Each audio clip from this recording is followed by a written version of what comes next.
California, UK, and has 2037 citations so far. Others in the same journal, Indian Inspection Committees of the University. He has organized 2 national seminars, one in 1995 and the other in 2006, and 2 international conferences in 2019 and 2021.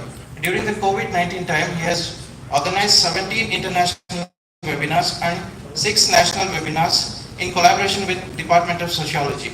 Professor Murli has delivered keynote and valedictory addresses in several national and international conferences and seminars.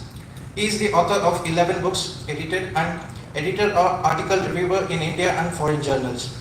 He presented research articles both at national and international seminars, conferences, and visited South Korea, Malaysia, Netherlands, Belgium, Germany, Sweden, Norway, Denmark, UK, Hong Kong, Thailand, Nepal, USA, Vietnam, Czech Republic, Dubai on academic assignments. He was co-convener for panel 32 in the 18th EASAS conference at Lund, Sweden in July 2004. He was selected by the Department of State, USA to do a course on American politics and thought at UMass Amherst, USA in 2007, American Fulbright.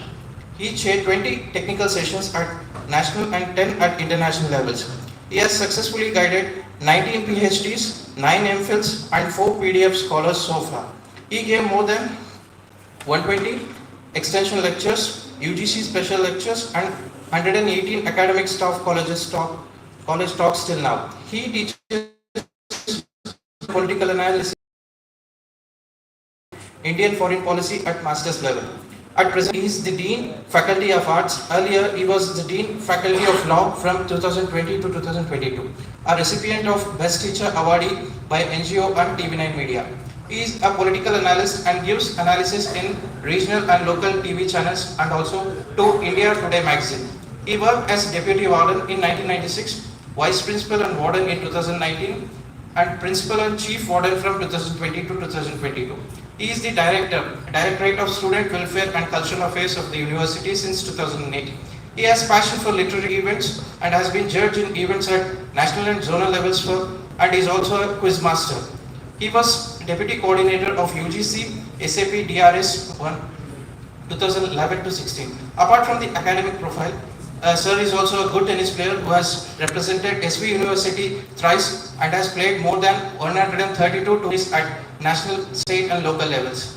He is also the member of SV Cricket Selection Board. He is a humanist and social service activist, also doing social service along with his family members since 1990s. He balances academics, sports and extracurricular activities. I welcome him on behalf of all of you.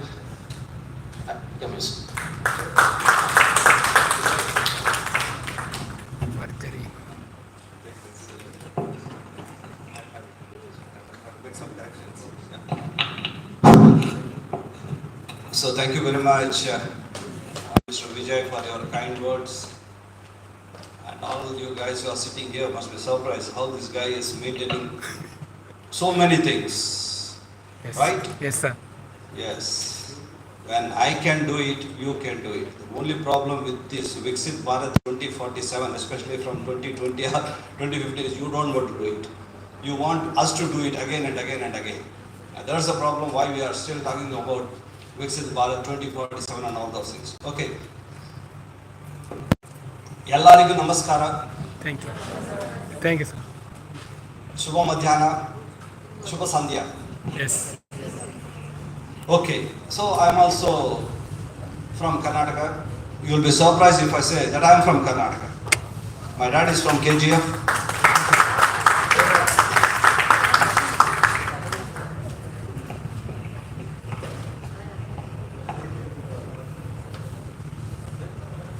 Vijay,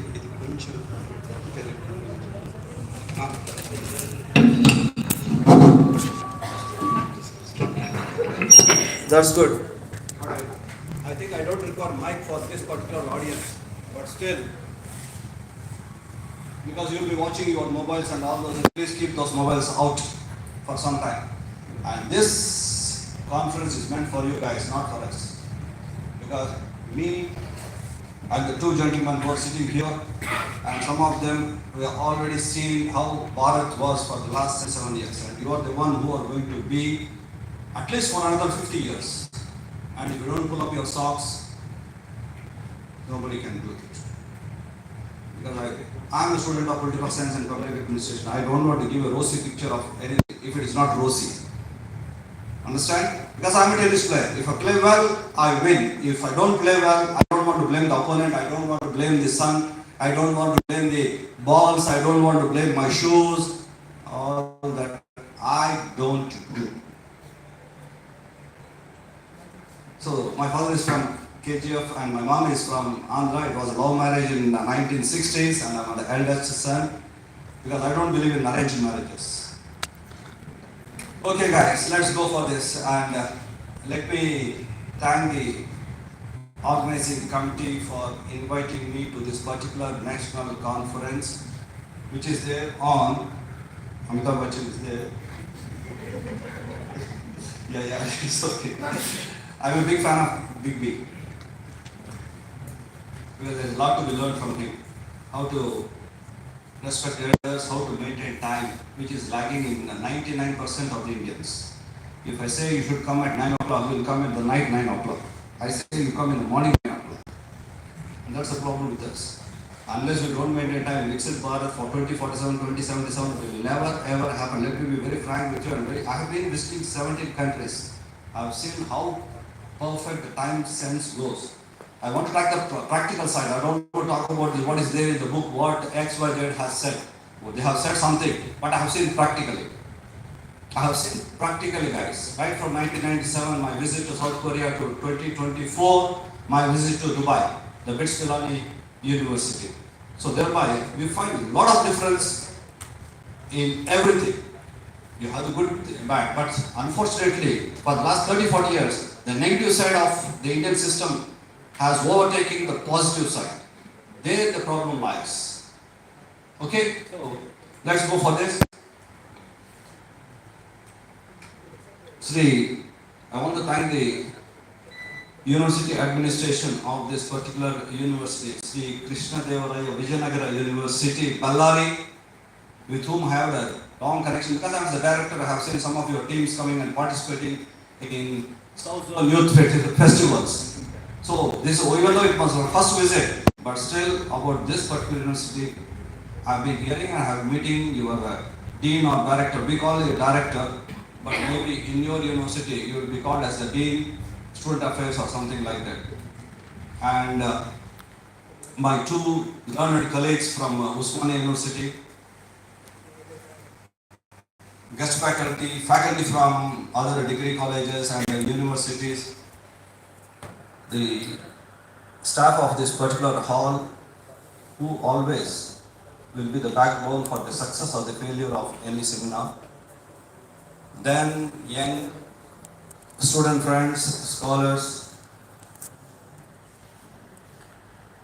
my appreciation and greetings to first one, it goes to Mr. Vijay, who came and picked me up at 4 a.m. in Bellary railway station. Every morning we tracked in where is my time. Yes. And we exactly picked him on the. Yes, that's what, this is number one. Number two, the whole credit of me bringing here goes to my friend, Dr. Prasad. The reason I've been associated with him for the last 10 years, 1 decade of our friendship. And just 3 days back, we had an international conference on India as an emerging global power, the journey towards Viksit Bharat 2047. That was the theme which I have chosen. And you'll be surprised if I say I am the only one permanent faculty in the department for the last 5 years. I have another 4.5 years to go before I superannuate or retire from service. Still we made it. We had 194 abstracts from all over the world, and there are foreign participants from 7 nations. It was hybrid mode, both virtual and offline. It went on for 3 days. So I was busy and Prasad was there. but he made me to see that I don't escape. He was always tracking me as a lover tracks his or her boyfriend. So he was tracking me. I was just unable to come out of it. Wherever I go, he was, sir, you have to come. First time you come and address our students. I said, I was so tired because I had a death in my family. I lost my second brother due to cardiac arrest on 24th January. He was a very good tennis player. He represented university 3 times from the income tax department.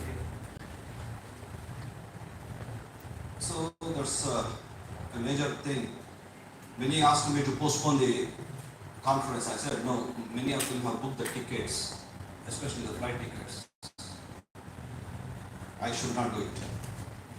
So we went ahead, and fortunately went on very well because Prasad was there. He came from Bellary. He was asking, sir, shall I help anything? Because he knows about that. I said, no, Prasad, please relax. Don't do anything. We can manage. So just within 24 hours or 48 hours, I had to catch the train to Bellary. That's how I am here, and I must very much thankful to Prasad for making me to come over here.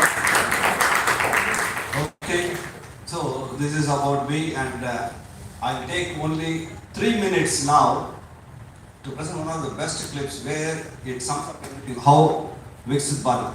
But later in the analysis part, I'm not going to accept what Amitabh Bachchan has said in total. Yes, please, Vijay, let's go for it. You can. This clip I got it 2 years back.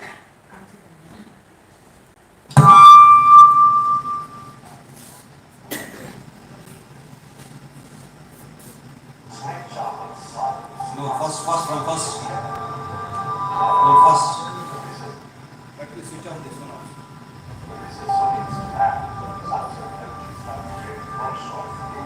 Welcome to the France. Fashion clothing line, football Brazil, snake charmers, sardines, here it is IT nerds, scientists, engineers, doctors, research scholars, space technology, and women. That is India today. Okay, that's hope you got a overview of India yesterday and India today. It is not no more a place of snake charmers, sadhus, half-naked sadhus, the Kama Sutra, and as he says it's IT nerds and research scholars. The question mark is, where are these IT nerds and everyone? They are staying abroad. That's the problem. That's the only problem. They are contributing for those nations rather than to India. Yes.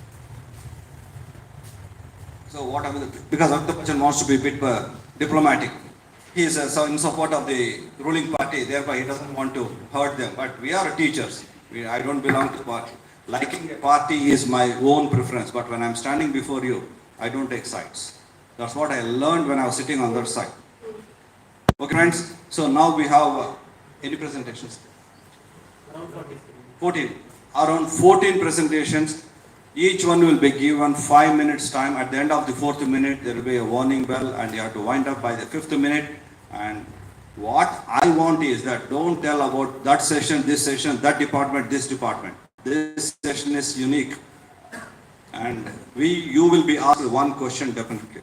And I want all the audience to be, see, this is a very easy topic which is related to us. When the chair and co-chair were asking, nobody was asked. There were so many doubts for me. But I felt that I should not trouble. It's not the question of coming and going, all this, taking a certificate and getting your increment or getting your promotions or getting a job. Anyone can do that. Remember all these young girls who are sitting in the 5th, 6th, 7th, 8th, 9th rows. This country depends on you.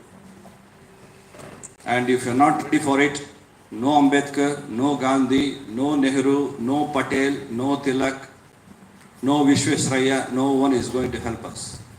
So let me wind up with only one thing. Ambedkar said, if the constitution fails, it's the fault of the people who made it, not the constitution. Remember that. If constitution fails in India, we have been talking from right from morning, constitution, this and that. If it fails, it's not the fault of the constitution. It's the fault of the Implement. people who are running it. Remember that. Running it and you, me, he, everyone sitting in this hall. And we are not science faculty or engineering faculty just simply brushing aside. Sab kuch chalta, let's go. Someone will come and take. Nobody will come and help you if things go wrong. Soviet Union is a classical example. You can talk to her later, please. Please. Please. You can talk to her later. Your friend will not go anywhere. Understand? See, we came all the way from Tirupati not to see you talking to each other or checking your mobiles. This I can do from Tirupati itself. I came because I want to share my knowledge and get some kind of feedback from you so that in the next seminar or conference where I talk, I can use that. That's one purpose. Despite my busiest schedule and complete damn tired, I'm telling you, damn tired I am. With the personal loss at home and this academic program which ran for more than 1 month preparation. See, you are not taking this seriously. And let me tell you on the practical side. When someone is talking, you just go away. I have never seen in any of the foreign countries people getting up and going away when the speaker is speaking. Whether he is a junior or a senior or XYZ, it doesn't matter. They give that kind of respect to the speaker. But unfortunately in our country, if I am talking or he is talking, you just simply go away. And I have seen I am an examiner for 10 universities in India. I have visited so many universities. Can't you stay for 5 minutes? Don't have the patience to sit for 5 minutes. What kind of respect we are going to show to that? See, that's why I'm telling you, you have seen only 1% of your life. I have seen 10% of my life, this 60 years. 10%, remaining 90% is still to be seen. I don't know, I know sure that I'm going to leave that. But for you, be careful. Be careful. It's no question of any requesting. Requesting stage has completely gone. Now the warning has come, has to be done. To every one of us, if you don't pull up your socks, Ramreddy sir was very diplomatic. I don't want to be like that. Everywhere there is a negative side. Everywhere. You see the universities, you see the home, you see the offices, you see the parliaments, you see the assemblies. Everywhere there is a negativity. Why it is going? Because we are electing such kind of people. Remember that.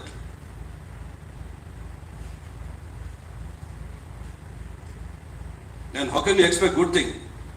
If you select me, who is not at all fit to be a teacher, if he is there, you don't select him. Because you select me, I belong to a particular party, a particular caste, religion, and you make me the teacher, I will be there in the department for 30, 40 years, I spoil the whole system and go away.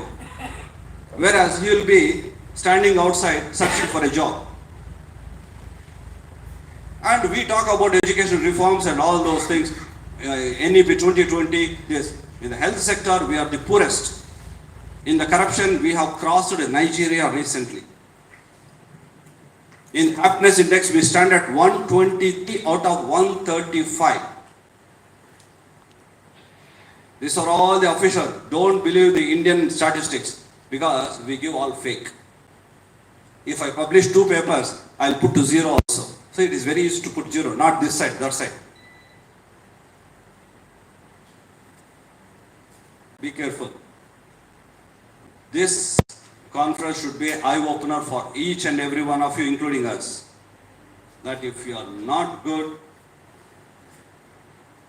as Ambedkar said, there's going to be this. When Soviet Union could collapse within 6 months, no country is an exception to that. because my area of specialization is international relations and East European studies. When I started that PhD, Soviet Union was there. But by the time I ended, Soviet Union was not. I was a bit shocked. How come this happened?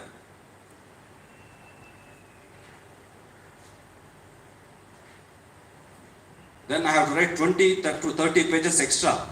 One Madhusudan Reddy from Usman University was one of my examiner. 20-30 pages extra, which is actually not there in my original thesis, that Indo-Russian relations after the disintegration of the Soviet Union. How many in this hall would have predicted that Soviet Union would have collapsed? I never predicted that. Maybe you were not born in 1991, right? Most of you. Avana kada? Telugu chale? Very good. In 91 you were not born. So I was doing my PhD. Suddenly things happened. So these are all the lessons which we have to learn. It's not simply coming from home, sitting in the class, having a cup of tea and going away, thinking, "Chalo, sab kuch chalta hai." Somebody is going to come and help. Nobody is going to help. You have to help yourselves. That you will know once you step out of the campus after 4 semesters or 6 or 8 semesters. And if you're not prepared for it, life will be very difficult. In the same case for a nation also.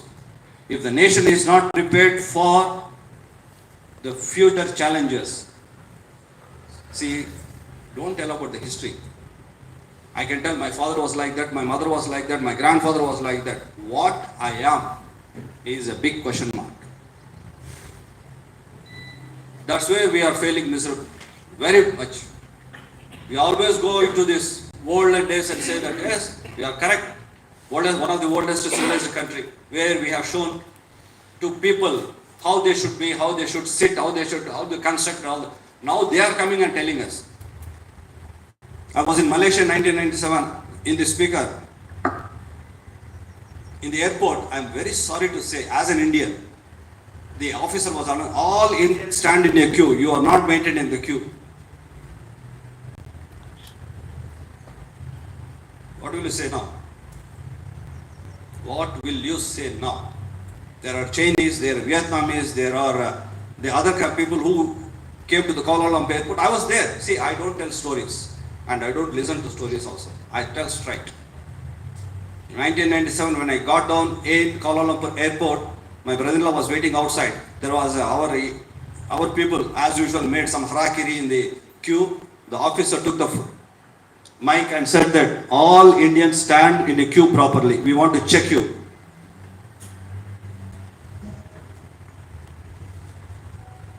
I, as an Indian, felt a bit uneasy.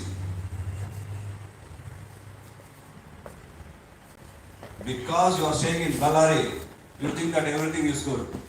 No. It may be for Bellary, but once we go out, the real face of any country's culture, civilization, behavior will be out. And finally, one thing before, we have a lot to say. Some of the local Americans were asking, why you guys create so much of noise during Diwali? In India, when it is a festival, you go for firing crackers. If it's a sad death also, we go for crackers. I don't understand. See, he is laughing. When he is laughing, that means there's some truth in it. For him, it's very horrible. I don't know about any of them. I feel like that. I stayed for 1 year in US, 13 to 14. At that time, the Diwali festival took place. We began to do firecrackers and everything. And that local Americans were asking, why you guys are polluting? When I come to the house, I should be doubly careful not to trouble you. And nobody should come and tell me, be careful when you go to Prasad place. I should have that sense. And Finally, I am telling, you are all getting impatient, I know, but truth is always bitter for us. Recently, just few months back, there was one Telugu film actors show which was held in US. Some say it became viral also. So they are putting the songs. Some other heroes fans came and they entered. It was in US. No, stop this side, put this side. And there was a clash inside the theater. Immediately the police came. The police gave a warning to this group and this group, said, stop the show, just check, get out of this. This happened just 2 months back. This is the kind of things which we are taking into the other countries.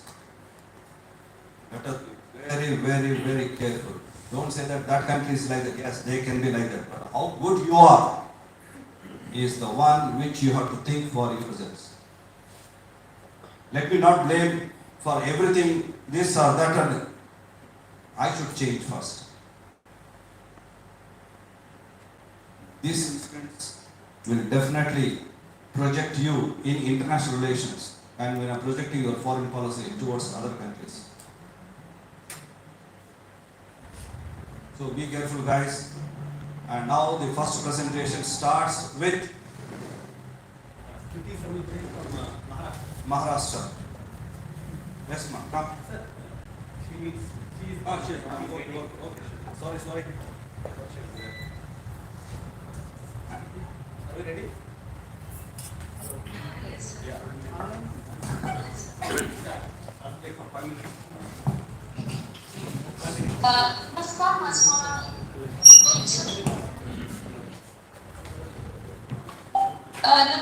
नाव आहे स्फूर्ती संजय समुद्रे. आपण विकसित Bharat 2047 vision आपल्या डोळ्यासमोर ठेवलं आहे. त्यामध्ये आपण आपत्ती व्यवस्थापन आणि राजकीय आपत्ती याचा सहसंबंधाचा त्याच्यामध्ये आपण अभ्यास करणार आहोत. तर नेमकं राजकीय घडामोडी कशा असतात, राजकीय निर्णय नेमके कसे घेतले जातात, यावरती देखील काही आपत्ती त्या ठिकाणी अवलंबून असतात. तर त्यामध्ये आपल्याला त्या ठिकाणी नैसर्गिक आपत्ती आणि मानवनिर्मित आपत्ती या दोन्ही आपत्तींचा सामना आणि त्यात परत राजकीय स्थित्यंतरे या सर्व परिस्थितींचा अभ्यास यामध्ये आपल्या निवडणूक आयोगाला करावा लागतो. आयोगाच्या समोर येणाऱ्या ज्या काही आपत्ती आहेत त्यामध्ये आपण मानवनिर्मित आपत्तींचा विचार अधिक प्रमाणामध्ये करतो. मात्र या सर्वांचा संशोधनात अभ्यास करत असताना त्यामध्ये विविध राष्ट्रांची परिस्थिती. सर, आवाज येतोय ना मला? Thank you sir. तर विविध राष्ट्रांमध्ये नेमकी परिस्थिती काय आहे, त्यामध्ये अमेरिका हे जे काही राष्ट्र आहे त्या राष्ट्रांमध्ये त्या ठिकाणी जो काही सातत्यानं अस्थिरतेचा विषय असेल त्यामध्ये परत त्यांच्यामध्ये वंशभेद असेल आणि त्यामधून कुणाची काही कोरोनाची आपत्ती आली म्हणजे सातत्यानं जी काही राजकीय बदल झाले त्या राजकीय बदलांमध्ये येणाऱ्या वेगवेगळ्या ज्या काही समस्या आहेत त्या समस्यांच्या संदर्भामध्ये स्वतंत्र असे काही फ्रेमवर्क केले गेले आहेत. मग त्याचाच अभ्यास हा आपल्या भारतामध्ये होणं सुद्धा तितकाच गरजेचं आहे.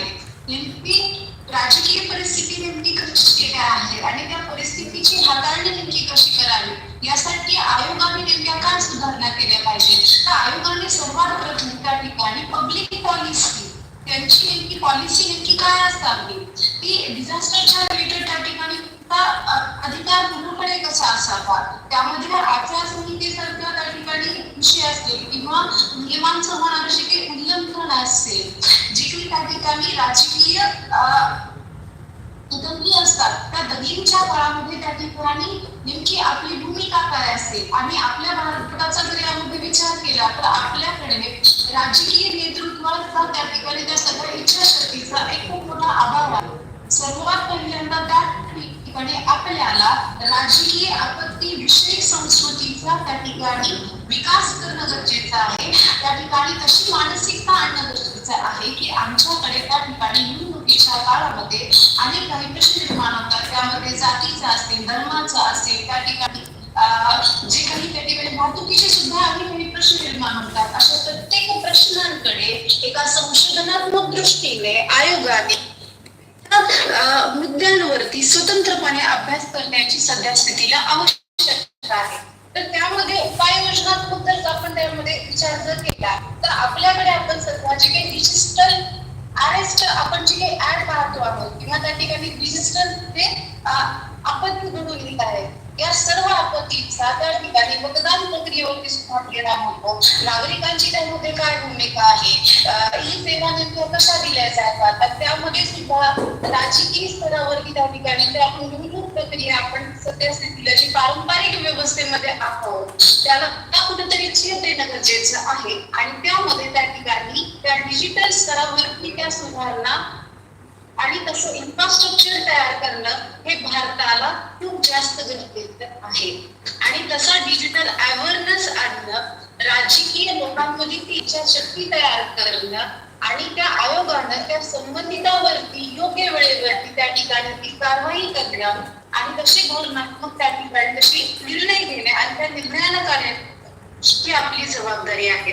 आणि सध्या जे आपलं तंत्रज्ञान विकसित झालेलं आहे त्यामध्ये आपण AI आर्टिफिशियल इंटेलिजन्सचा जो काही आपला रोल आहे आणि त्या आर्टिफिशियल इंटेलिजन्सचा हा नैसर्गिक आपत्तीमध्ये सुद्धा त्या ठिकाणी महत्वाची भूमिका आहे आणि त्यातही राजकीय प्रक्रिया म्हणजे नेमकी काय काय कशी उदाहरणं आहेत त्यामध्ये आपल्याला पाहायला मिळेल की भारतामध्ये हिमाचल प्रदेश आहे.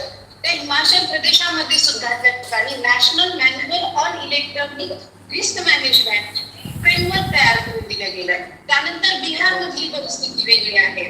त्याचसोबत त्या ठिकाणी ओरिसा असेल, अनेक राज्यांमध्ये त्या ठिकाणी पुराचं असेल, चक्रीवादळ असेल, भूकंप असतील, अशा विविध आपत्ती आहेत आणि त्या आपत्तीचा त्या ठिकाणच्या स्थानिक निवडणुकांवरती खूप मोठ्या प्रमाणामध्ये त्या ठिकाणी परिणाम होतो आणि तिथल्या स्थानिक नेतृत्वाने सुद्धा त्या ठिकाणी त्या सगळ्या निवडणूक व्यवस्थेचा एक स्वतंत्र अभ्यास करणे आणि निवडणूक आयोगाने तसा समन्वय प्रशासनाशी त्या ठिकाणी संबंधित राज्यकर्त्यांशी मतदानकर्त्यांशी एक स्वतंत्रपणे त्या ठिकाणी ठेवण्याची गरज आहे आणि त्या ठिकाणी एक सुधारणात्मक सकारात्मक बदल आणि ते समन्वय घडवून आणणं गरजेचं आहे. यासाठी काय करावे लागेल, यासाठी आपल्याला उपाययोजना करून त्या ठिकाणी आपल्याला राजकीय प्रक्रियेचा त्या ठिकाणी त्या समोर येणाऱ्या ज्या आपत्तींचा अभ्यास हा आपत्ती पूर्व व्यवस्थेचा अभ्यास हा स्वतंत्रपणे अभ्यासावा लागेल की राजकारणामध्ये त्या ठिकाणी नेमके काय घडामोडी होतात आणि त्या घडामोडीतून त्या ठिकाणी कुठल्या काही दंगली होण्याची शक्यता आहे का, त्यासाठी प्रशासन कसं तयार आहे, की डिझास्टर त्या ठिकाणी होऊच नये त्या ठिकाणी कसा प्रतिबंध घालता येईल, यासाठी त्या ठिकाणी त्या निवडणूक आयोगाने एक सकारात्मक पावले उचलले आणि त्यासाठी कार्यक्षम यंत्रणा तयार करण्याची गरज आज भारताला आहे. आणि आपत्तीच्या काळामध्ये त्या ठिकाणी नेमकी काय भूमिका असावी, राजकीय नेत्यांवरती ठोस कारवाई होणे. Your time is up. Your time is up. Then can you conclude? Thank you sir. Conclude मध्ये त्या ठिकाणी फक्त एकच म्हणू शकते सर त्यामध्ये, तर तुम्ही ज्यावेळेस फक्त त्या ठिकाणी एखादं धोरण देताय त्या धोरणांपेक्षा त्या धोरणांच्या अंमलबजावणीवरती त्या ठिकाणी शासन प्रशासन मतदानकर्त्यांनी त्या ठिकाणी एकत्रितपणे येऊन काम करणं ही त्या ठिकाणी आपल्याला सध्या गरज आहे आणि त्यातूनच आपल्याला विकसित भारत असं मला वाटतं सर. Thank you. एक मिनट माँ, आपको हिंदी मालूम है क्या? आपको हिंदी है क्या? आपको हिंदी मालूम है क्या? वो आपका टाइटल इंग्लिश में बता दो एक बार.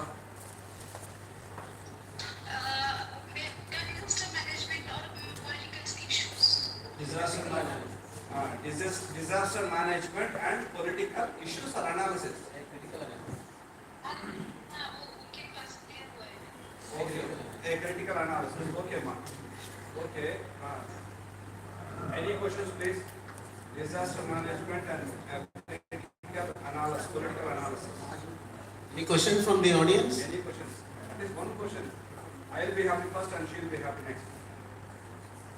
No. No? हाँ, मैं आपको एक क्वेश्चन पूछूं?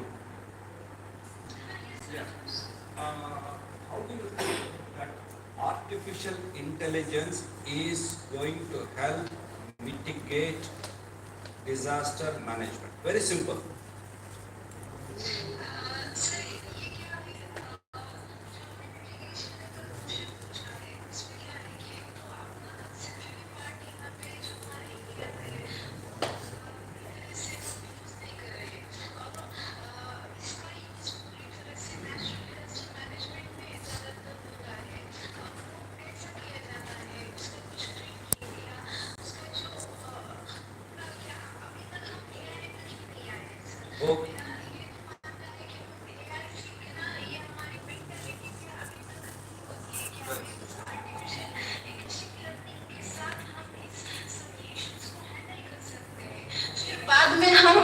सीखना पड़ेगा कि मिटिगेशन में उसका यूज कैसा होगा, अंडरग्राउंड उसको अभी हम उसमें से किन किन लोगों को कैसे हम बचा सकते हैं, ये देखना तो अलग बात है। सबसे पहले तो हमें ये सीखना ही होगा कि उसका यूज होता कैसा है, फिर बाद में ये Thank you, ma'am. Thank you very much, and it's very simple. She says we are still to implement artificial intelligence in disaster management. That's right. Thank you, ma'am. Thank you very much, and God bless you. Next, now we have this.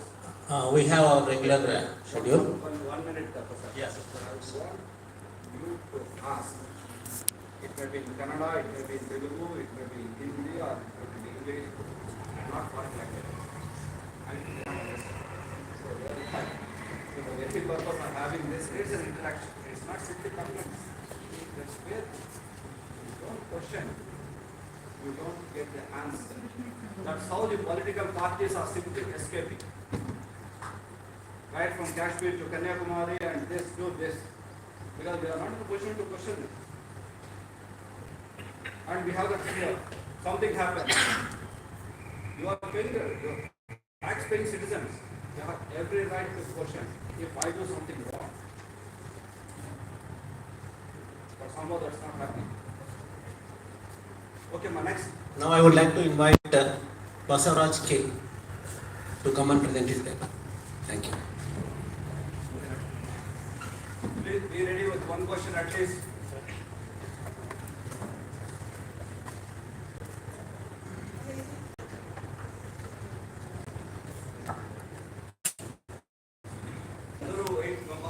Please wait till the session is done with everything and wait, not the session again. Don't say that you are very busy. I know how busy you are and how busy I am.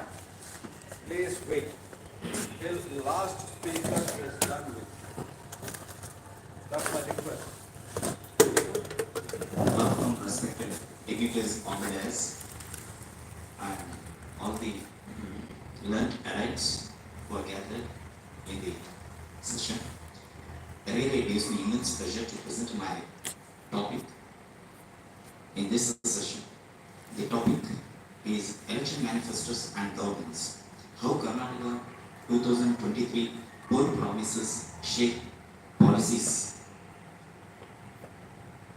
As you know that we are living in a democratic form of the government. In democratic form of the government, political parties adopt different strategies to get the favor of the voters during the time of the elections.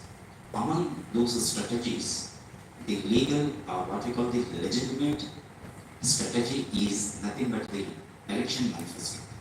It is one of the legitimate and strategic used by the political parties in democratic countries like India. So, how the manifesto going to influence the policies, the governance in Karnataka, especially in 2023? How it is influenced, that thing I have selected and made my studies. The objectives of the article or objectives of the paper is to understand the impact of election manifestos on the governance and policy decisions in Karnataka, to identify main themes and commitments in Karnataka election manifestos, and also to examine the challenges faced by the government in implementing these manifesto promises. Here, the significance of this research study is, it just want to means the research intends to examine the link between electoral promises in manifesto and governance outcomes. Here I have used a methodology that is secondary data collection, the opinions of the NGOs, the opinions of some of the great personalities, and the articles published in the newspapers that I come across from all those things I have collected and made my research. As you know that in Karnataka, since the unification, that is since 1956, most of the political parties are adopting different strategies among those strategies manifesto, since 1956, political parties adopted the manifesto. In that manifesto, they have highlighted different sectors, different themes to attract the voters, and they used their own strategies, especially to mobilize the voters and communicate their policy goals. Here, I have focused mainly on the 2023 Karnataka election manifestos overall. See, the main themes or key themes of this election manifestos of 2023 are social welfare schemes and subsidies. The political parties, including BJP, that is Bharatiya Janata Party, and Indian National Congress, extensively made promises. Especially Congress made 5 guarantees. In the same way, Bharatiya Janata Party also followed those promises, especially in the social welfare sectors. And in the economic and employment sector, both the parties given stress, but not as much as important in the social welfare schemes and subsidies. That's the important thing that we have to identify it. And infrastructure and urban development, both the parties highlighted importance of urban development as well as the infrastructure development in the rural areas also, but not much as the guarantee schemes that was highlighted. So in this way, they have given most importance only to the populist schemes in their manifestos. They have made extensive promises, especially BJP made a promise that if we come to power, we will provide half liter of milk to every family. So see, if such promises are made, how is it possible to fulfill? How to correct the statistic? How to provide such things? Not only BJP, even Congress also. So like this, wild promises are made. If such wild promises go on, how those promises can be fulfilled? It burdens the government from financial point of view as well as from governance point of view. Here my focus is on how these policies how these promises going to shape the governance and policies. Impact of manifestos on public policies in Karnataka, especially these promises will very importantly influence on the policy formulation, policy enforcement. It is also one of the obstacles in the finance. So in this way, it is very, very impacting on the government. And at the same time, the major challenges include financial constraints, bureaucratic and administrative hurdles, legal and regulatory barriers, lack of accountability of the political parties after coming into power. So all these are really major problems. At last, the findings of my study is the promises are very extensive. One of the organization, NGO, Civic, it is called as Civic, it made a study and it gave its opinion that the Congress which made the promises after coming into the power, the Congress fulfilled only 3% of its promises. Still, more promises are in the process. It may pass it or it may enforce it or it may not. So such a study has been made. At last, my recommendations are the manifesto should be very accurate, progressive, visionary. So with these suggestions, I would like to conclude my presentation, and I am very grateful to all the organizers and all the persons for giving this great opportunity to present my appeals. Thank you and all.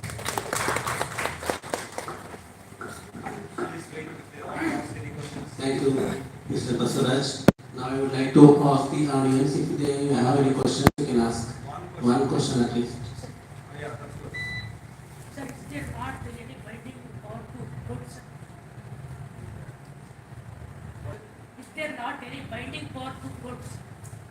Is there any Not binding for to vote. go to court? Okay, that's the question. So, if four promises are not met, can't we go to court? That's a very valid question which is there right from 1947. I promise left, right, center and everything.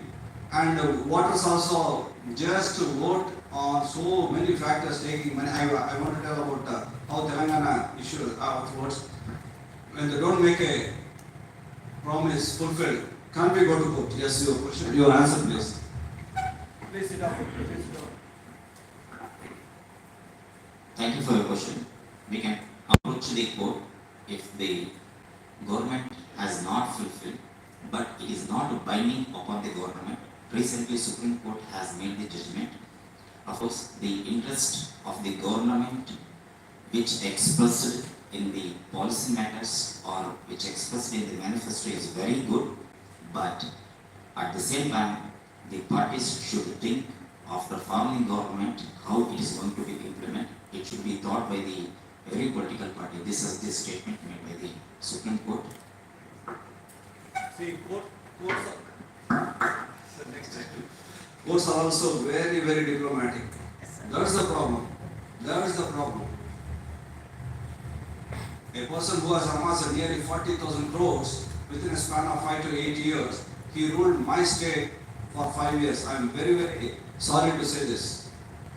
And the courts are still sleeping. He is on bail.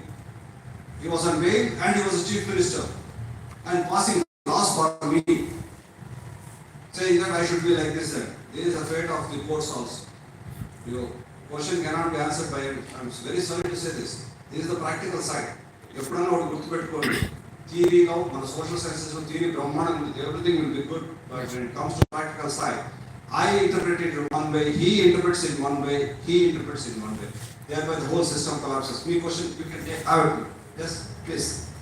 I don't want to disappoint you. I like your voice very much. Thank you, sir. Your presentation was good. My question is, did you refer any specified directions given by the Supreme Court to the Indian political parties? In 2013, Supreme Court did not give directions to any political party, but it gave direction to the Election Commission of India that Election Commission of India should impose certain restrictions on the government, on the political parties before they are going to make the manifesto and publicize it. Sir, in relation to the political manifesto, Supreme Court did not give any directions. No, as And one small correction to you. Small correction. While you are presenting your presentation, you use that research methodology.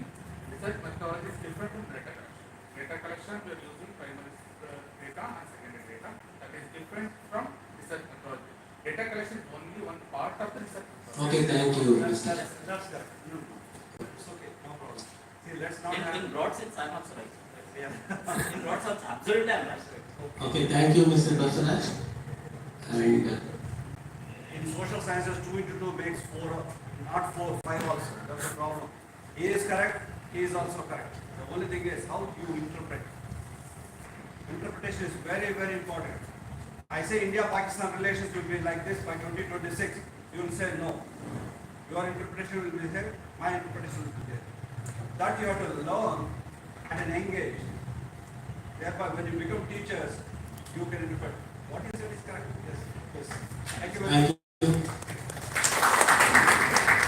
Contemporary debates class ಮಾಡುವಾಗ ನಾನು ಸಾಕಷ್ಟು ಸಲ ಈ ಮಾತನ್ನು ಮಾತಾಡಿದ್ದೀನಿ. ಒಬ್ಬೊಬ್ಬರು interpretation same topic ಮೇಲೆ ಅವ್ರ ಅಭಿಪ್ರಾಯ ಅವ್ರಿಗೆ ಬಿಟ್ಟಿರೋದು ಅಂತ ಅದೇ ಮಾತಾಡ್ತಿದ್ದೀನಿ. Fine, now I would like to invite mister Devappa to present his paper.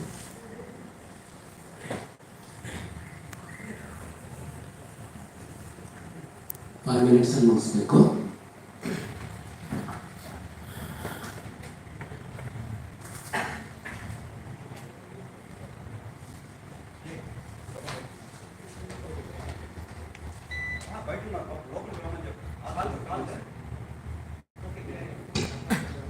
Good afternoon on the days of the days. Myself, Deopa, research scholar under the guidance of Dr. Mohammed K. based in Bellary. My topic is voters' behavior towards the vision of Viksit Bharat at 2047, reforms and challenges. The vision of Viksit Bharat aims to transform India into a self-reliant, prosperous and inclusive nation by 2047. Celebrating 100 years of independence, the vision is not limited to economic growth.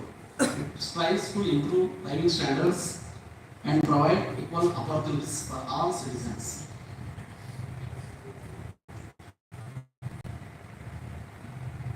Imagine a future where every Indian enjoys a better life, a future where our country becomes prosperous, self-reliant, and truly inclusive by 2047. This is the dream of Viksit Bharat. The study examines how economic aspirations, social welfare expectations, and governance effectiveness of influence voters' preference achieving Viksit Bharat 2047 requires strong policy, inclusive growth, and active civic participation.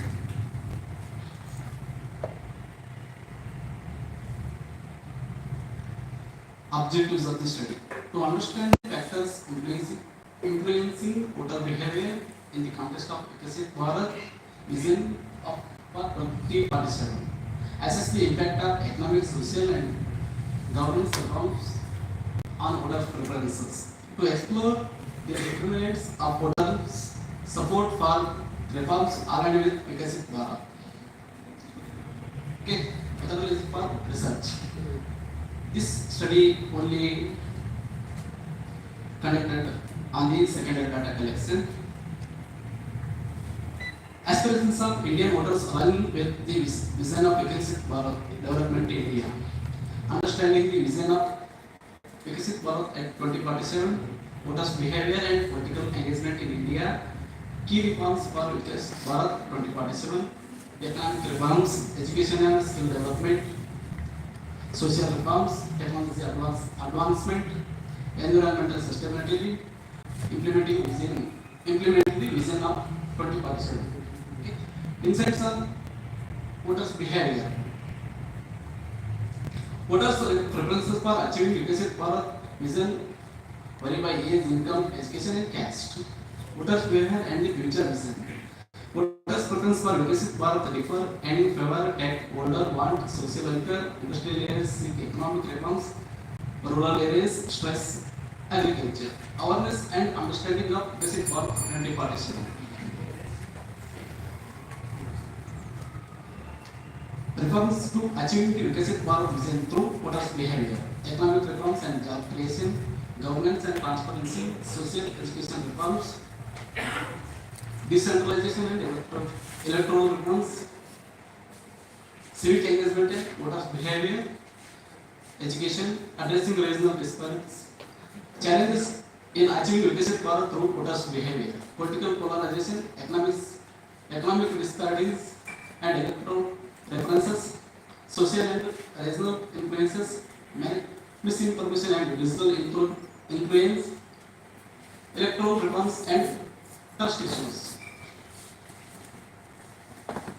The vision Viksit Bharat 2047 aims to transform India into a fully developed nation by its century of independence. However, achieving this goal depends on significance on voters' behavior as electoral choice, safe governance, policy implementation, and national reforms. Thank you. Thank you, Mr. Devappa. Now I would like to ask the audience if you have any questions, you can ask to Mr. Devappa right now. Please go ahead.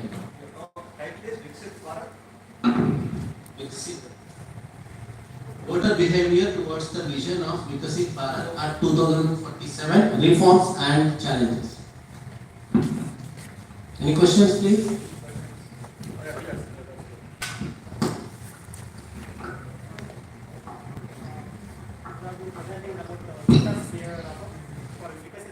Yes. It's a concept of vision. do you want to work until the 2047 for the BJP to achieve the Viksit Bharat? No, sir.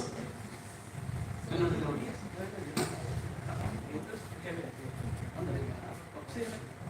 ಪಕ್ಷ ಬರ್ಬೋದು ಬಿಡ್ಬೋದು, ಒಂದು ಸರ್ಕಾರ ಯೋಜನೆಯನ್ನ ಮುಂದುವರಿಸಬಹುದು ಬಿಡ್ಬೋದು. ಹೌದಾ? ವಿಕಸಿತ ಭಾರತ ಈ ಸರ್ಕಾರದ ಯೋಜನೆ ಆದ್ರೆ ಅದು ಇನ್ನೊಂದು ಸರ್ಕಾರದ ಯೋಜನೆ ಆಗ್ಬೋದು ಬಿಡ್ಬೋದು. ಹೌದಾ?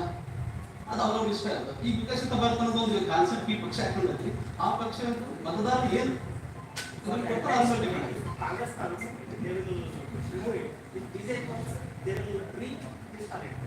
No sir, no. ಈಗ ಸ್ವಚ್ಛ ಭಾರತ ಯೋಜನೆ ಇದೆ. ಸ್ವಚ್ಛ ಭಾರತ ಯೋಜನೆ ಮೊದಲು ಏನಾಗಿತ್ತು? ಹೆಸರೇನಾಗಿತ್ತು? ಸ್ವಚ್ಛ ಭಾರತ ಯೋಜನೆ ಮೊದಲು ಹೆಸರೇನಿತ್ತು?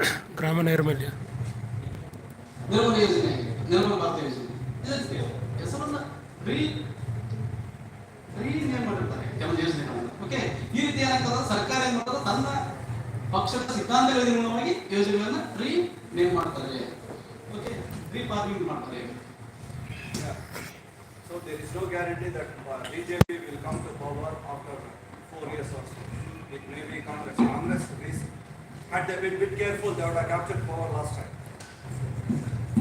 That's the problem. So how future will be, we cannot predict. In case they come, they may continue with it. In case, as I said, if some other party comes to power, they will simply go away with it and have their own version of Viksit Bharat 2040. But Viksit Bharat 20% will be there for sure, whichever party comes to power or not. But how they change, it all depends. Because I don't think I will be there for 2047. Okay, and you know the one who will be there, and you will be thinking how it was in 2025, and must be either cursing or praising Prasad on the Department of Political Science. Yes, sir. Thank you, Mr. Devappa. Sir, may I want to add, the question is based on whether the voters should prefer short-termism or long-termism. Now, on the democratic setup, see, we have, when we look at the voter percentage, on the analysis of results, we have electorate choosing both the parties. I mean, if we take binary of BJP and Congress, and if we consider one as short-termism, one as long-termism, so that is Viksit Bharat at 2047, we have both the choices. Then what should be the way to go? So the voter should be more aware in that sense. That's what I think. Thank you, Mr. Vijay. Now I call upon Dr. Manjula to present her paper on election reforms in India. Please introduce yourself. Have 5 minutes.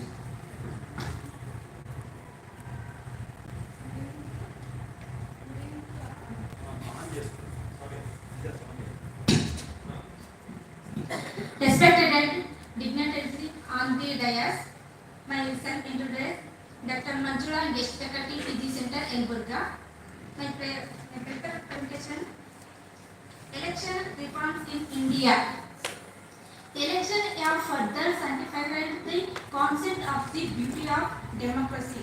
Elections are the foundation of democracy and the grand structure of the democracy rests on these elections. Democracy functions effectively only if elections are conducted fairly, importantly and freely. If we look at election in recent days, it seems that fairness, importantly, and openness have disappeared. Candidates contesting elections are ready to go to any extent to win. Candidates who win by spending no matter how much they want start working for the people and start working for their own development. Then the foundation of democracy starts to shake. In the present day, the results of elections are being tempered with the right arm of the government officials is being misused. EVM machines are being hacked. It is elections are more expensive today than before, and it is difficult for a common man to contest in elections, which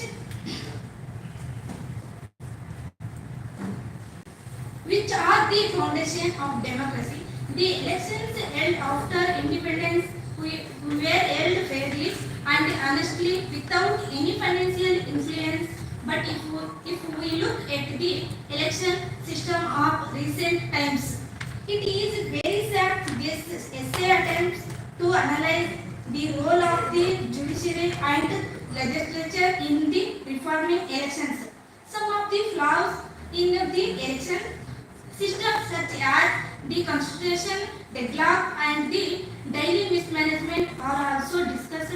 Here it is mentioned here that citizens have organized movement for civil elections. This objective is understand the need for elections, electoral reforms, election need for reforms. Elections are indispensable and essential for a democratic system. There is an urgent need for functional electoral law to establish fair and free electoral process. The law needs to be amended accordingly to make elections. Conclude.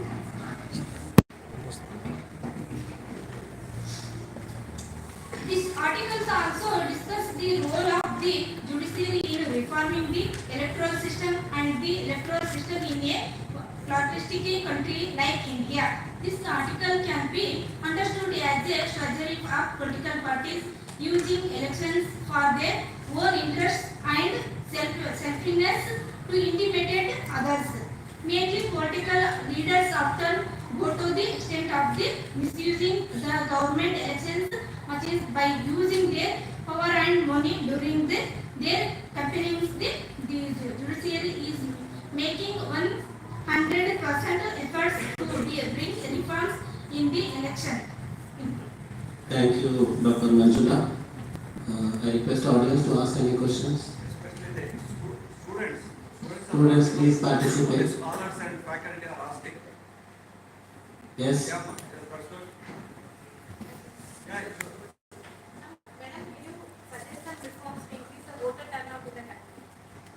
Voter turnout, women's hanging. Just casual. Yes, you give your opinion. Doesn't mean that it should be implemented. Okay? Manjula, percentage of voters in elections ಅಲ್ಲಿ participate ಆಗ್ತಿದಾರಲ್ಲ election vote ಹಾಕೋದಕ್ಕೆ ಅದನ್ನ ಹೆಂಗೆ encourage ಮಾಡೋದು ಅಂತ question suggestion ಅಷ್ಟೇ ಕೊಡಿ ಸಾಕು. ಮತದಾರರು ಅವರಿಗೆ ತಮ್ಮ ಆಯ್ಕೆಯನ್ನು ಅವರಿಗೆ ಬಿಡಬೇಕು. ಅಲ್ಲಿ ಯಾವುದೇ ರೀತಿ ಬಲವಂತವಾಗಬಾರ್ದು, ಮನೆಯಲ್ಲಿ ಪ್ರೆಸರ್ ಆಗಬಾರ್ದು. ಅವರಿಗೆ ಸ್ವಂತವಾದ ಬುದ್ಧಿಶಕ್ತಿಯಿಂದ ಒಬ್ಬ ರಾಜಕೀಯ ವ್ಯಕ್ತಿಯನ್ನ ಆಯ್ಕೆ ಮಾಡೋದ್ರಲ್ಲಿ ಅವರು ಸ್ವನಿರ್ಧಾರ ಇರಬೇಕು, ಉತ್ತಮ ವ್ಯಕ್ತಿಯನ್ನ ಆಯ್ಕೆ ಮಾಡಬೇಕು. ಇವರು ನಮ್ಮ ಒಂದು ಗ್ರಾಮೀಣ ಭಾಗ ಆಗಿರ್ಬೋದು, ಒಂದು ವಿಲೇಜ್ ಆಗಿರ್ಬೋದು ಮತ್ತು ನಗರ ಪ್ರದೇಶಗಳಲ್ಲಿ ಈ ವ್ಯಕ್ತಿ ಸೂಕ್ತವಾದ ವ್ಯಕ್ತಿ ಹೌದಾ ಅಲ್ಲ ಅಂತ ನಾವು ಫಸ್ಟ್ ವಿಚಾರ ಮಾಡೋ ಶಕ್ತಿ ನಮ್ಮಲ್ಲಿ ಇರ್ಬೋದು. ಅದರ್ವೈಸ್ ನಾವು ಇನ್ನೊಬ್ಬರ ಮೇಲೆ ಡಿಪೆಂಡ್ ಆಗಿ ರಾಜಕೀಯವಾಗಿ ಕುಟುಂಬ ರಾಜಕೀಯ ನೋಡಬಾರ್ದು, ಅಥವಾ ಮನೆಯವರ ಮೇಲೆ ಡಿಪೆಂಡ್ ಆಗಿ ಯಾರೋ ಒಂದು ಹೇಳಿದ್ರು ಈ ವ್ಯಕ್ತಿನ ಆಯ್ಕೆ ಮಾಡಿ ಎಂಬ ಒಂದು ಮತದಾನವನ್ನು ನಾವು ಯಾರಿಗೆ ಮಾಡಿಕೊಳ್ಬಾರ್ದು. ನಮ್ಮ ಒಂದು ಸ್ವಂತ ನಿರ್ಧಾರವಾಗಿ ಒಂದು ಉತ್ತಮ ವ್ಯಕ್ತಿಯನ್ನ ಆಯ್ಕೆ ಮಾಡೋದು ನಮಗೆ ಬಿಟ್ಟು. Okay, thank you, Dr. Manjula. Now I call upon Dr. Veeresh Basappa to present his research paper on electoral reforms in India and their benefits. Just before he comes, let me tell you one important thing. In my state of Andhra Pradesh and Telangana, neighboring state, during elections, you'll be surprised. If there are three parties, one party gives 3,000 rupees, one party gives 2,000 rupees, one party gives 1,000 rupees. Three, if there are four in a family, you are getting around 20,000, 25,000. And then you go, you don't vote for the party which gave you less money, you go and vote for the party which gave you more money. Or sometimes you don't do. And what recently happened in Telangana, I'm very, see, it's not a question of sad, I lost sadness. తెలుగులో చెప్పాలంటే బాధ పోయిందండి, అసహ్యం వేస్తుంది నాకు. ఎందుకు చెప్తున్నానంటే Telangana the voters made a dharna in front of the voting polling booth saying that you did not pay us the money, unless you pay us we will not come. Don't say not the question of coffee. I'm telling you, if this is the case, now you can imagine how it will be in 2047. I don't say it's happening in all the states. It may happen also. Corporate governments ಇದೆ Corporate? Corporate governments ಮತದಾನಕ್ಕೆ ಪ್ರಭಾವ ಬೀರುತ್ತೆ. See, I should have that. Political parties. I as a voter should have a sense that I should not take, I should vote for the best. If he is best, he is best. That's all. But what I do, I go for him. The reason, he belongs to my caste, my community, my religion. These are spoiled. This is the major problem. One guy came from the ruling party at that time, during the last election, just few months back. He came directly to my place. Sir, local MLA has sent me. What do you want? Sir, this 3,000 rupees. Please take. I told him, you know who am I? I am a student of political science. You are directly coming and telling me to take 3,000 rupees. No doubt, if I take, okay, my conscience will be hurt. If I don't take, what you do is, you will tell the MLA that Mugli sir has taken the money. This is one incident. Okay, that's one, and I asked him to go. We are 160 gated community. I don't know how many he has given or how many he has taken. That's one. Second, me and my wife, we went for the polling. It was around 12:30, 1 o'clock. Before that polling booth, just 100 yards, 200 yards, my wife's office staff was sitting. He came to us and he was asking, sir, 2,000 rupees for you and 2,000 rupees for madam. See, the time has come. If you don't come out of your caste, religion, region, sub-region, all these things, nobody can save you. Nobody, no voting reforms, no voting behavior, whatever he tells, whatever he tells, whatever she tells, unless you change. ನಮಗೆ ಒಂದು self consciousness ಇಂದ vote ಹಾಕಬೇಕು ಅಂತ ಅವರ suggestion. If this is the case in 2024, 25, can you imagine now? Within 25 years now, I may demand 10,000 rupees for 20,000 rupees, or my sons will demand 20,000 rupees. Thank you, sir. Nilesh Basappa, please go ahead with your paper.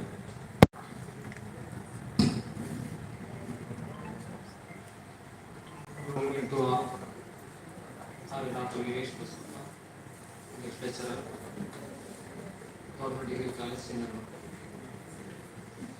My title: Electoral Reforms in India and Their Benefits and Overview.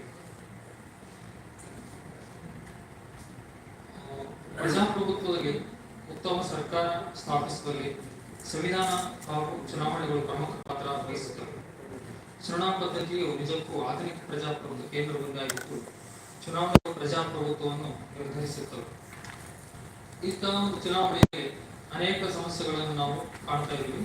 But ನನ್ನ ಪೇಪರ್ನಲ್ಲಿ article ನಲ್ಲಿ ಏನು ತಿಳಿಸಲು ಇದೆ ಅನ್ನುವಂಥದ್ದು ನಾವು ನೋಡಿದಾಗ, ಭಾರತದಲ್ಲಿ ಇದುವರೆಗೂ ಚುನಾವಣಾ ಸುಧಾರಣೆಗೆ ಯಾವ ರೀತಿ ಕ್ರಮಗಳನ್ನು ಮತ್ತು ಕಾನೂನುಗಳನ್ನು ತರಲಾಗಿದೆ ಎಂಬುದನ್ನು ಪ್ರಸ್ತಾಪಿಸಲಾಗಿದೆ. ಚುನಾವಣಾ ಸುಧಾರಣೆಗೆ ತೆಗೆದುಕೊಂಡ ಕ್ರಮಗಳಿಂದ ಯಾವ ರೀತಿ ಉಪಯೋಗ ಆಗಿದೆ ಎಂಬುದನ್ನು ಇದರಲ್ಲಿ ಪ್ರಸ್ತಾಪವನ್ನು ಕಾಣ್ತಾ ಇದೆ. ಒಟ್ಟಿನಲ್ಲಿ ಭಾರತ ಚುನಾವಣಾ ವ್ಯವಸ್ಥೆಗೆ ದೋಷಗಳನ್ನು ಕಂಡುಹಿಡಿದು ಅದಕ್ಕೆ ಪರಿಹಾರವಾಗಿ ಯಾವ ಸುಧಾರಣೆಗಳನ್ನು ತರಲಾಗಿದೆ ಎನ್ನುವಂತ ರೀತಿಯಲ್ಲಿ ಯಾವ ರೀತಿ ಅನುಕೂಲ ಆಗಿದೆ ಎಂಬುದನ್ನು ಇದರಲ್ಲಿ ತಿಳಿಸಲಾಗಿದೆ. ಈಗಾಗಲೇ ಅನೇಕ ಸಮಸ್ಯೆಗಳು ಇರುವಂತಹ ಸಂದರ್ಭದಲ್ಲಿ ಅನೇಕ ಸಮಿತಿಗಳು ಶಿಫಾರಸನ್ನು ಮಾಡಿದವೆ. ಕೆಲವೊಂದು ಕೂಡ ಏನಂತಂದ್ರೆ ಜಾರಿಗೆ ತಂದಿರತಕ್ಕಂಥದ್ದು ಕೂಡ ನಾವು ನೋಡ್ತಾ ಇದ್ದೀವಿ. ಭಾರತದಲ್ಲಿ ಚುನಾವಣೆ ನಡೆಸ್ತಕ್ಕಂಥದ್ದು ಯಾಕಂದ್ರೆ ಇಡೀ ವಿಶ್ವದಲ್ಲಿ ಒಂದು ದೊಡ್ಡ ಪ್ರಜಾಪ್ರಭುತ್ವ ರಾಷ್ಟ್ರ ಅನ್ನುವಂಥದ್ದು ನೋಡಿದಾಗ ಈ ಜನಸಂಖ್ಯೆಗೆ ಚುನಾವಣೆ ನಡೆಸುವಂಥದ್ದು ಬಹಳ ಒಂದು ಸವಾಲು ಅಂತಾನೆ ಸರಿ. ಈ ಇದರಲ್ಲಿ ಏನಾಗಿದೆ ಅಂತಂದ್ರೆ ಇವತ್ತು ನಾವು ನೋಡ್ತಾ ಇದ್ವಿ, ವಿಶ್ವದ ಅತ್ಯಂತ ದೊಡ್ಡ ಚುನಾವಣಾ ಭ್ರಷ್ಟಾಚಾರ ಪ್ರಜಾಪ್ರಭುತ್ವ ಬುನಾದಿಯನ್ನು ಅಲುಗಾಡಿಸುತ್ತಿದೆ. ಕ್ರಿಮಿನಲ್ ರಾಜಕೀಯ ಪ್ರವೇಶ, ರಿಗ್ಗಿಂಗು, ತೋಳ್ಬಲ, ಮತಗಟ್ಟುವಶ ಮತ್ತು ಅಪಹರಣ, ಬೋಗಸ್ ಮತ ಇತ್ಯಾದಿ ಪ್ರಜಾಪ್ರಭುತ್ವ ವ್ಯವಸ್ಥೆಯ ಸತ್ವದ ಬಗ್ಗೆ ಪ್ರಶ್ನಾರ್ಥಕ ಚಿಹ್ನೆ ಹಾಕಿದೆ. ಚುನಾವಣೆಗಳನ್ನು ಸತತವಾಗಿ ನಡೀತಾ ಇರ್ತವೆ. ಜೊತೆಗೆ ಗಲಭೆಗಳು, ಭ್ರಷ್ಟಾಚಾರಗಳು ಕೂಡ ನಡೆಯುತ್ತ ಸಂದರ್ಭದಲ್ಲಿ ಪ್ರಜಾಪ್ರಭುತ್ವ ಸ್ಫೂರ್ತಿಗೆ ಒಂದು ವಿರುದ್ಧವಾಗಿರ್ತಕ್ಕಂಥ ಚಟುವಟಿಕೆಗಳು ಕೂಡ ನಡೀತಾ ಇದ್ದಾವೆ. ಆದ್ದರಿಂದ ಭಾರತೀಯ ಚುನಾವಣಾ ವ್ಯವಸ್ಥೆಯಲ್ಲಿ ಕೆಲವೊಂದು ಸುಧಾರಣೆಗಳನ್ನ ತರಲಾಗಿದೆ. ಅವುಗಳಂತಂದ್ರೆ ಫಸ್ಟ್ ಒನ್, ಮತದಾನ ವಯಸ್ಸನ್ನು ಕಡಿಮೆಗೊಳಿಸಿರ್ತಕ್ಕಂಥದ್ದು. 1980ಕ್ಕೆ ಮೊದಲು ಭಾರತದಲ್ಲಿ 21 ವರ್ಷ ವಯಸ್ಸಿನ ಎಲ್ಲಾ ಪ್ರಜೆಗಳಿಗೆ ಮತದಾನ ಹಕ್ಕನ್ನು ನೀಡಲಾಗಿತ್ತು.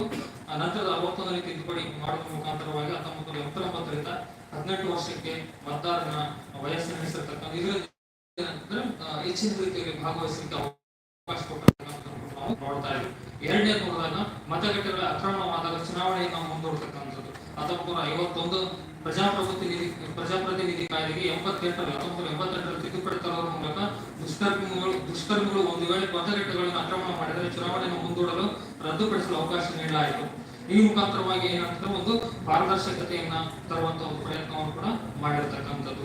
ಮತಗಟ್ಟೆ ನಡೆಯುವಂತ ಸಂದರ್ಭದಲ್ಲಿ ಶಸ್ತ್ರಾಸ್ತ್ರಗಳ ನಿಷೇಧವನ್ನು ಕೂಡ ಜಾರಿಗೆ ತಂದಿರತಕ್ಕಂಥದ್ದು. ಮತಗಟ್ಟೆಗಳ ಅಕ್ಕಪಕ್ಕದ ಯಾವುದೇ ರೀತಿಯ ಶಸ್ತ್ರಾಸ್ತ್ರಗಳೊಂದಿಗೆ ಸುಳಿದಾಡುವುದು ಗಂಭೀರ ಅಪರಾಧವಾಗಿರ್ತಕ್ಕಂಥದ್ದು. ಅದಕ್ಕೆ ಶಿಕ್ಷೆಯನ್ನು ಕೂಡ ವಿಧಿಸಲಿಕ್ಕೆ ಅವಕಾಶ ಇರತಕ್ಕಂಥ ನೋಡಬಹುದು. ಈ ನೆಕ್ಸ್ಟ್ ಒಂದು 5th ನೋಡಿದಾಗ ಮತದಾನದ ದಿನದಂದು ನೌಕರಿಗೆ ರಜೆಯನ್ನ ಕೊಟ್ಟಿರ್ತಕ್ಕಂಥದ್ದು. ಈ ಮೂಲಕ ನೌಕರಿಗೆ ಮತದಾನ ಕೊಟ್ಟರೆ ಎಲ್ಲರೂ ಕೂಡ ಭಾಗವಹಿಸಲಿಕ್ಕೆ ಅವಕಾಶ ಮಾಡಿಕೊಡ್ತಕ್ಕಂಥ ಒಂದು ಈ ಸುಧಾರಣೆಯನ್ನ ನೋಡ್ತಾ ಇದ್ವಿ. ಇನ್ನು 6th ಒಂದು ಸಮಾಜ ಬಾಹಿರ ಕೃತ್ಯಗಳಲ್ಲಿ ತೊಡಗಿದ ಬಗ್ಗೆ ಚುನಾವಣೆಯಲ್ಲಿ ಸ್ಪರ್ಧಿಸಿದಲ್ಲಿ ನಿರ್ಬಂಧವನ್ನ ಹಾಕ್ತಕ್ಕಂಥದ್ದು. ಕೆಲವೊಂದು ಕಳ್ಳ ಸಾಗಾಣಿಕೆ, ಭಯೋತ್ಪಾದನೆ, ವಿಧ್ವಂಸಕ ಚಟುವಟಿಕೆಗಳ ನಿಷೇಧ ಕಾಯ್ದೆಯನ್ನು ಉಲ್ಲಂಘಿಸಿ ಶಿಕ್ಷೆಗೆ ಒಳಗಾದವರನ್ನು 6 ವರ್ಷಗಳ ಕಾಲ ಚುನಾವಣೆಯಲ್ಲಿ ಸ್ಪರ್ಧಿಸದಂತೆ ನಿರ್ಬಂಧಿಸಲಾಗಿದೆ. ಒಳ್ಳೆಯ ವ್ಯಕ್ತಿಗಳು ಮಾತ್ರ ಚುನಾವಣೆಯಲ್ಲಿ ಸ್ಪರ್ಧಿಸಲು ಅವಕಾಶ ಮಾಡ್ತಕ್ಕಂಥ ಈ ಸುಧಾರಣೆಯನ್ನು ನಾವು ನೋಡ್ತಾ ಇದ್ದೀವಿ. ಮತ್ತೆ ಉಪಚುನಾವಣೆಗೆ ಕಾಲಮಿತಿಯನ್ನು ಘೋಷಿಸಿರ್ತಕ್ಕಂಥದ್ದು. ಇವತ್ತಿನ ದಿನದಲ್ಲಿ ಏನಂದ್ರೆ ಕೆಲವೊಂದು ಚುನಾವಣೆಗಳನ್ನು ನೋಡಿದಾಗ 6 ತಿಂಗಳ ಒಳಗಡೆ ಚುನಾವಣೆ ನಡೆಸಬೇಕಂತ ಒಂದು ಸುಧಾರಣೆ ಕೂಡ ತಂದಿರ್ತಕ್ಕಂಥ ನಾವು ನೋಡ್ತಾ ಇದ್ವಿ. ಅಲ್ಲದೆ ಕೂಡ ಏನಂತಂದ್ರೆ ಅಂಚೆ ಮತದಾನ ಕೂಡ ಅವಕಾಶ ಮಾಡಿಕೊಳ್ಳಲಾಗಿದೆ. ಈ ನೌಕರದಾರರು ಅಥವಾ ಫ್ಯಾಕಲ್ಟಿ ಚುನಾವಣೆಯಲ್ಲಿ ಭಾಗವಹಿಸುವ ಸಂದರ್ಭದಲ್ಲಿ ಅಂಚೆ ಮತದಾನ ಕೂಡ ಮಾಡ್ತಕ್ಕಂಥ ನೋಡ್ತೀವಿ. ಜೊತೆಗೆ ಈಗಾಗಲೇ ಗೊತ್ತಿದೆ ನಮಗೆ ವಿದ್ಯುನ್ಮಾನ ಮತಯಂತ್ರ ಬಳಕೆಯನ್ನ ಇದನ್ನು ಬಳಸೋದ್ರಿಂದ ವೇಗವಾಗಿ ಏನಂತ ಮತದಾನವನ್ನ ಮಾಡಿಕೊಂಡು ಜೊತೆಗೆ ಎಣಿಕೆ ಮಾಡಿ ಕೂಡ ರಿಸಲ್ಟ್ ಕೊಡಲಿಕ್ಕೆ ಕೂಡ ಸೂಕ್ತ ಬೇಗನೆ ಆಗ್ತಕ್ಕಂಥ ಕೂಡ ನೋಡ್ತಾ ಇದ್ವಿ. ಜೊತೆಗೆ ಮತದಾರ ಗುರುತಿನ ಚೀಟಿ ಬಳಕೆಯನ್ನು ಮಾಡ್ತಕ್ಕಂಥದ್ದು ಕೂಡ ನಾವು ನೋಡ್ತಾ ಇದ್ವಿ. 1993ರಲ್ಲಿ ಟಿ.ಎನ್. ಶೇಷನ್ರವರು ಭಾರತದ ಚುನಾವಣಾ ಮುಖ್ಯಸ್ಥರಾಗಿದ್ದಾಗ ಜಾರಿಗೆ ತಂದಿದ್ದರು. ನಂತರದಲ್ಲಿ ಬಂದಿರತಕ್ಕಂಥ ಎಂ.ಎಸ್. ಗಿಲ್ರವರು ಮತದಾನದ ಸಂದರ್ಭದಲ್ಲಿ ಗುರುತಿನ ಚೀಟಿ ಹಾಜರುಪಡಿಸುವ ಕಡ್ಡಾಯಗೊಳಿಸುವ ನಿಯಮವನ್ನು ಸಡಿಲಿಸಿರ್ತಕ್ಕಂಥದ್ದಾಗಿ ಗುರುತಿನ ಚೀಟಿ ಅಥವಾ ಈ ರೀತಿ ಏನಂದ್ರೆ ಕೆಲವು ಸುಧಾರಣೆಗಳನ್ನು ತಂದಿರತಕ್ಕಂಥ ನೋಡ್ತಾ ಇದ್ವಿ. ಆದ್ರೆ ಅಭ್ಯರ್ಥಿಗಳ ಪೂರ್ವ ಚರಿತ್ರೆ ಬರೆಗೊಳಿಸ್ತಕ್ಕಂಥ ಕೆಲವೊಂದು ಸುಧಾರಣೆಗಳನ್ನು ಕೂಡ ತಂದಿರತಕ್ಕಂಥದ್ದು. ಕೊನೆಯದಾಗಿ ಕನ್ಕ್ಲೂಷನ್ ಅಥವಾ ಒಂದು ರೆಕಮೆಂಡೇಶನ್ಸ್ ನೋಡಿದಾಗ ಭಾರತದಲ್ಲಿ ಇವತ್ತು ಪ್ರಜೆಗಳಲ್ಲಿ ರಾಜಕಾರಣಿಗಳಲ್ಲಿ ರಾಜಕೀಯ ಪಕ್ಷಗಳು ಸರ್ಕಾರಗಳು ಏನಂದ್ರೆ ಇವತ್ತು ಇಚ್ಛಾಶಕ್ತಿಯನ್ನು ಮಾಡಬೇಕಾದ್ರೆ ಅನೇಕ ಸುಧಾರಣೆಗಳನ್ನು ತಂದರೂ ಕೂಡ ಅವುಗಳನ್ನು ಜಾರಿಗೆ ತರುವಲ್ಲಿ ಅವರೇ ಜಾರಿಗೆ ತರ್ತಾರೆ. ಸರ್ಕಾರಗಳು ಇರ್ಬೋದು, ರಾಜಕಾರಣಿಗಳು ಇರ್ಬೋದು, ಪಕ್ಷಗಳು ಇರ್ಬೋದು, ಮತ್ತು ಅವರೇ ಉಲ್ಲೇಖನೆ ಮಾಡ್ತಕ್ಕಂಥದ್ದು ಕೂಡ ನಾವು ನೋಡ್ತಾ ಇದ್ವಿ. ಆದ್ರಿಂದ ಅವರು ಕೂಡ ಏನಂದ್ರೆ ಪ್ರಾಮಾಣಿಕ ಪ್ರಯತ್ನ ಮಾಡ್ತಕ್ಕಂಥದ್ದು ಅವಶ್ಯಕತೆ ಅಂತ. ಜೊತೆಗೆ ಈಗಿರ್ತಕ್ಕಂಥ ಕಾನೂನುಗಳ ಪರಿಣಾಮಕಾರಿಯಾಗಿ ಕೂಡ ಜಾರಿ ತಂದ್ರೆ ಒಂದು ಸುಧಾರಣೆಗೆ ಅರ್ಥ ಬರ್ತದೆ ಅನ್ನೋದನ್ನು ಕೂಡ ನನ್ನ ಒಂದು ರೆಕಮೆಂಡೇಶನ್ಸ್ ಪಾರ್ಟಿಸಿಪೆಂಟ್ಸ್ ಏನಾದರೂ ಕ್ವಶನ್ಸ್ ಇದ್ದರೆ ಕೇಳ್ಬೋದು. ಮೇಲ್ ಒಂದೇ ಕ್ವಶನ್. Yeah please.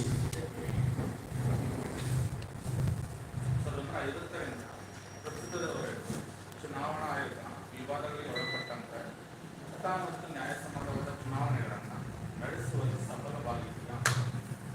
ಅಷ್ಟೇ ಸರ್, ಇಲ್ಲ ಅಂತ ಹೇಳಿ. ಯಾಕೆ ಅಂತಂದ್ರೆ ಅವಾಗ ಹೇಳಿದ್ರೆ ರಾಜಕೀಯ ಪಕ್ಷಗಳು ಸರ್ಕಾರಗಳು ಏನ್ ಮಾಡ್ತಾರೆ ಅಂತಂದ್ರೆ ಚುನಾವಣೆಯಲ್ಲಿ ತಾವೇನೇ ಏನ್ ಮಾಡ್ತಾರೆ ಅಂತಂದ್ರೆ ಸುಧಾರಣೆ ತರ್ತಾರೆ. ಅವರೇ ಏನಂತಾರೆ ಉಲ್ಲಂಘನೆ ಮಾಡ್ತಕ್ಕಂಥದ್ದು ಮಾಡ್ತಾರೆ. ತಮ್ಮ ಬೇಕಾಗಿರ್ತಕ್ಕಂಥವ್ರು ಏನಂದ್ರೆ ಅಧಿಕಾರಗಳನ್ನ ಮಾಡ್ತಕ್ಕಂಥದ್ದು ಇರ್ಬೋದು, ಮತ್ತೆ ಅವ್ರ ಮೇಲೆ ಪ್ರಭಾವ ಇರ್ತಕ್ಕಂಥ ರೀತಿಯಲ್ಲಿ ಮಾಡ್ತಕ್ಕಂಥ ಉದ್ದೇಶದಿಂದ ಏನಂದ್ರೆ ಅಷ್ಟೊಂದು ಇವುಗಳಿಗೆ ಅಷ್ಟು ಸಕ್ಸಸ್ ಆಗಿಲ್ಲ ಅಂತ ಪ್ರಜಾಪ್ರಭುತ್ವ ನಿಜವಾಗಿದ್ದಲ್ಲ ಅಂದ್ರೆ ಎಲ್ಲ ಸಂಪೂರ್ಣವಾಗಿ 100% ನಮ್ಗೆ ಆಗ್ತದೆ ಸರ್. ಇಲ್ಲಿವರೆಗೂ ಪ್ರಜಾಪ್ರಭುತ್ವದಲ್ಲಿ ಚುನಾವಣೆಗಳನ್ನ ಸಕ್ಸಸ್ ಆಗಿ ನಡೆಸಕ್ ಆಗಲಿಲ್ಲ ಅಂತ ಹೇಳಿ ಉತ್ತರ ಹೇಳಿದೆ. ಆಗಿಲ್ಲ ಅಂತ ಹೇಳಿಲ್ಲ ಸರ್. ಸಪ್ಲಿಮೆಂಟರಿ ಕ್ವಶನ್ ಕಂಟಿನ್ಯೂ ಮಾಡ್ತಿದ್ದಾರೆ. ಸಕ್ಸಸ್ ಆಗಿಲ್ಲ ಅಂತ ಹೇಳಿದ್ರು. ಚುನಾವಣೆಗಳನ್ನ ಕರೆಕ್ಟ್ ಆಗಿ ನಡೆಸಿಲ್ಲ ಅಂತ ಹೇಳಿದ್ರೆ ಇಲ್ಲಿವರೆಗೂ ಇಲ್ಲ ಸರ್, ನಡೆಸಿಲ್ಲ. ಸಂಪೂರ್ಣವಾಗಿ 80% ಈ ಕಡೆ ಒಂದು ನಾನು ಕೇಳ್ತಾ ಇದ್ದೆ ಒಂದು ಪಟ್ಟಿಗೆ ಸುಧಾರಣೆಗಳಾಗಿದ್ದಾವೆ. ಸುಧಾರಣೆ ಮಾಡ್ಕೊಂಡು ಓಕೆ, ಥ್ಯಾಂಕ್ ಯು ಇಬ್ಬರಿಗೂ. Thank you. ನೆಕ್ಸ್ಟ್ ಪಾರ್ಟಿಸಿಪೆಂಟ್ ಇದ್ದಾರೆ. ನಮಗೆ ತುಂಬಾ ಪಾರ್ಟಿಸಿಪೆಂಟ್ಸ್ ಇದ್ದಾರೆ ಈ ಸೆಷನ್ ಅಲ್ಲಿ. One particular suggestion which one of my what's your name? Please. Satish is saying, sir, even in US there were some instances where money has been spent. Yes, let them do it. Let them do it. Even in US, whole world do it. But let's India doesn't do it. Thank you, sir. That's what I believe. We because we always teach others that how this when I'm teaching that I should be you should be perfect, I should be perfect first. I should come to the class first and then ask the students to come. But unfortunately, what is happening is, I'm not coming to the class, I'm asking all the students to come to the class. So we have a big problem, criminalization of politics. Criminalization of politics. How we can thanks sir. Please conclude. At this time, there is so much of discussion, and this discussion should go into the system. Yes. Yes. Thank you. Especially when you are voting. Think and then vote. Now I call upon Shoaib Bey to present his paper on modernizing India's electoral system, reforms and technological advancements. Introduce yourself.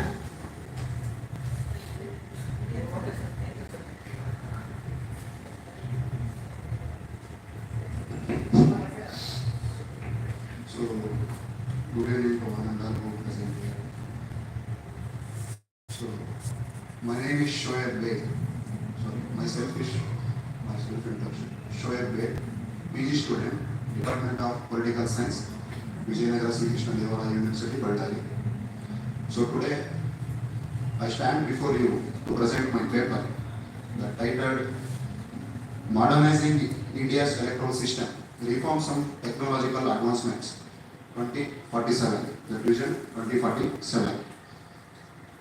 So India's electoral system has undergone significant reforms and technological advancements to enhance transparency, security, and voter participation, from the introduction of EVMs, VVPATs, to proposed future reforms like Aadhaar voting and online voting for NRIs and migrants, and digital elections regulations. Those measure aims to modernize elections and strengthen India's democracy by 2047.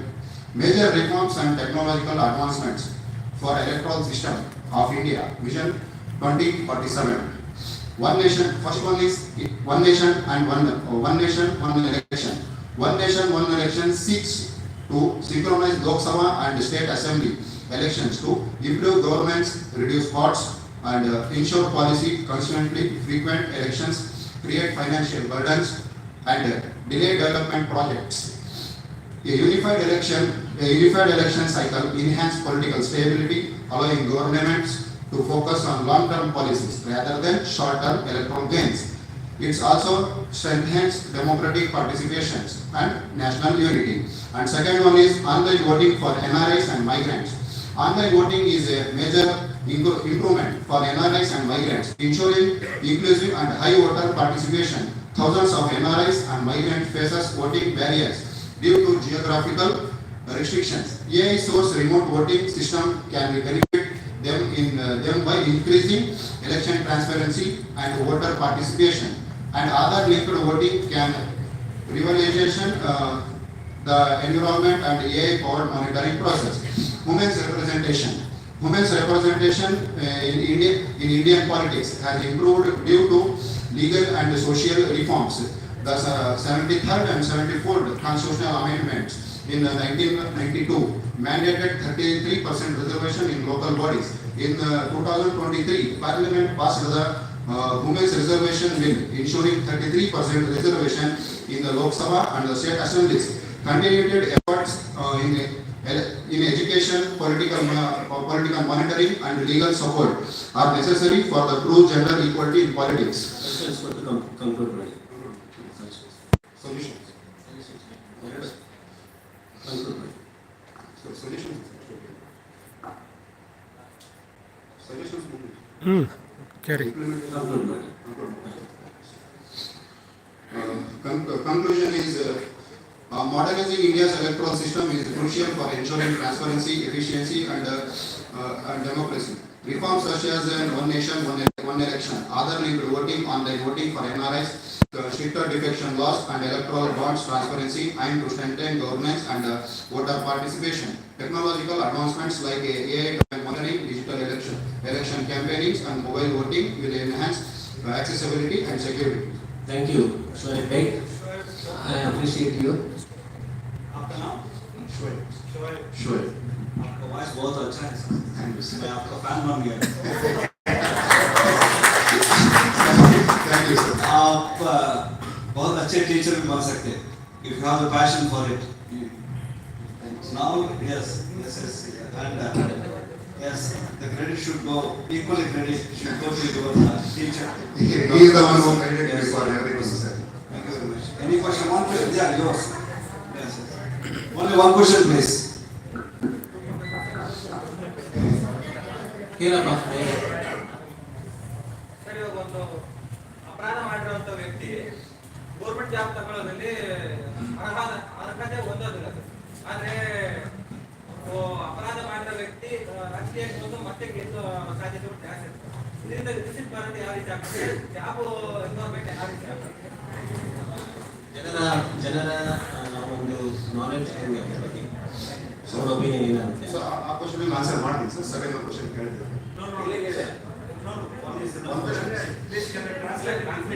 Answer ಮಾಡಬೇಕಾಗಿಲ್ಲ ನಾನು ಮಾಡ್ಕೊಂಡಿದ್ದೆ. ಹಂಗ sir? Okay sir. ನೀವು answer ಮಾಡಿ ನಾನು answer ಮಾಡ್ತೀನಿ. Sir.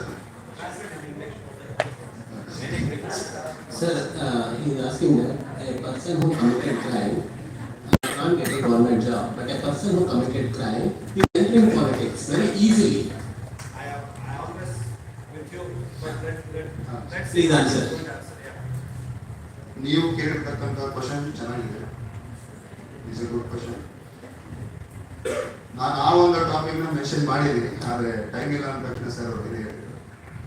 ಯಾವುದೇ ಆಗಿರ್ತಕ್ಕಂಥ ಒಂದು ರಾಜಕಾರಣಿ ಆಗಿರ್ಲಿ ಯಾರೇ ಆಗಿರ್ಲಿ ಅಪರಾಧ ಮಾಡಿದ್ದಾರೆ ಅಂದ ತಕ್ಷಣ ಅವರು ಬರ್ತಾರೆ, ಎಲೆಕ್ಷನ್ ನಿಂತಿರ್ತಾರೆ. ಆದ್ರೆ ಆತರ ಆಗ್ಬಾರ್ದು ಅಂತಂದು ಹೇಳಿ ನೀವು ಹೇಳ್ತಿದ್ದೀರ. ಅದಕ್ಕೋಸ್ಕರ ಅಂತಂದು ಹೇಳಿ ಸರ್ಕಾರ ಅಪರಾಧಿ ಅಂದ್ರೆ ಅಪರಾಧಕ್ಕೆ ಒಳಪಟ್ಟಿರ್ತಕ್ಕಂಥ ವ್ಯಕ್ತಿಗಳಿಗೆ ಮತ್ತು ಅಪರಾಧಿಗಳಿಗೆ ಎಲೆಕ್ಷನ್ಗೆ ನಿಂದಿರಬಾರ್ದು, ಅವತ್ತು ಎಲೆಕ್ಷನ್ ಕಂಟೆಸ್ಟ್ ಆಗ್ಬಾರ್ದು ಅಂತಕ್ಕಂಥ ಒಂದು ವ್ಯವಸ್ಥೆ ಇದೆ. ಆದ್ರೂ ವ್ಯಕ್ತಿಗಳು ಏನ್ ಮಾಡ್ತಾರಪ್ಪ ಅಂತಂದ್ರೆ ಬೇಲ್ ತಗೊಂಡು, ಅಂದ್ರೆ ಕೋರ್ಟಿಂದ ಬೇಲ್ ತಗೊಂಡಾಗ್ಲಿ ಅಥವಾ ಅವರಲ್ಲಿರ್ತಕ್ಕಂಥ ಮಸಲ್ ಪವರ್ ಅಥವಾ ಮನಿ ಪವರ್ ಇಂದ ಆ ಒಂದು ಕೇಸ್ನ ಮುಚ್ಚಾಕೋದಾಗಿರ್ಬೋದು ಅಥವಾ ಆ ಒಂದು ಕೇಸ್ನ ಅಲ್ಲೇ ತೆಗೆದಾಕೋದಾಗಿರ್ಬೋದು, ಈ ರೀತಿಯಾಗಿರ್ತಕ್ಕಂಥ ಕೆಲಸಗಳನ್ನು ಮಾಡಿದ್ಮೇಲೆ ಅವ್ರ ಮೇಲೆ ಯಾವುದೇ ರೀತಿಯಾಗಿರ್ತಕ್ಕಂಥ ಅಪರಾಧ ಅಥವಾ ಕಾನೂನು ಮೊಕದ್ದಮೆಗಳು ನಡೆಯೋದಿಲ್ಲ. ಕಾನೂನು ಮುಖಾಂತರ ಅಂದ್ರೆ ಒಬ್ಬ ವ್ಯಕ್ತಿ ಎಲೆಕ್ಷನ್ ಕಂಟೆಸ್ಟ್ ಮಾಡಬೇಕು ಅದು ಅಪರಾಧಿ ಅದಂದ್ರೆ ಅವನು ಕಾನೂನಿಂದ ಅಪರಾಧಿ ಅಂತ ಪ್ರೂವ್ ಆಗಿರ್ಬೇಕು. ಹಂಗಿದ್ದಲ್ಲಿ ಮಾತ್ರ ಅವನು ಅಪರಾಧಿ ಅಂತ ಹೇಳಿ ಎಲೆಕ್ಷನ್ಗೆ ಕಂಟೆಸ್ಟ್ ಮಾಡೋಕೆ ಅಧಿಕಾರ ಹೊಂದಿಲ್ಲ. But it's not because of proving, he is already there. 3 days back, if you refer to the Hindu paper, there was an article, what you said, criminals and The people who have cheated banks, how can they contest elections? First of all, let them not contest. It's not the question of whether approved or not. See, in India, to prove something, it may take 10 years, 20 years, 30 years. By the time you will be retiring, I will be retiring. Yes. So it's not the question. You have been an accused. Better don't contest. And what you said, they came in Hindu newspaper 3 days back. On 13th February, was a big article. How are the courts allowing criminals, cheaters, and fraud people to contest elections? That was a big $1 million question, which the court should answer, not Akbar or not we. I don't know. Thank you very much. Next. I call upon Kanakaraya to present his paper. so next be ready someone from the last, we want someone to ask the questions. Last.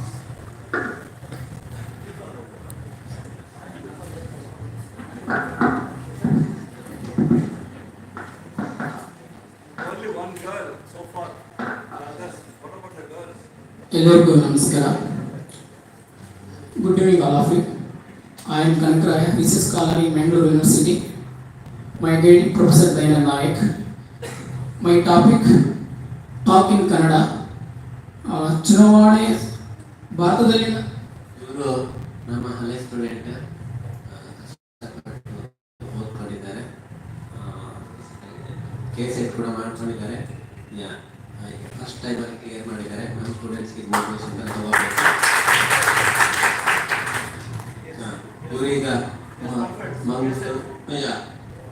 ಇವರೀಗ Mangaluru ಯೂನಿವರ್ಸಿಟಿನಲ್ಲಿ PhD ಮಾಡ್ತಿದ್ದಾರೆ.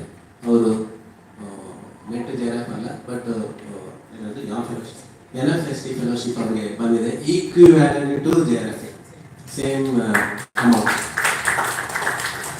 ಎಲ್ಲರೂ encourage ಮಾಡೋಣ, ಬೇಗ ಮುಗಿಸಿ objective. I was 2 years your case center expert, Washington Center. Afterwards, I have to case center.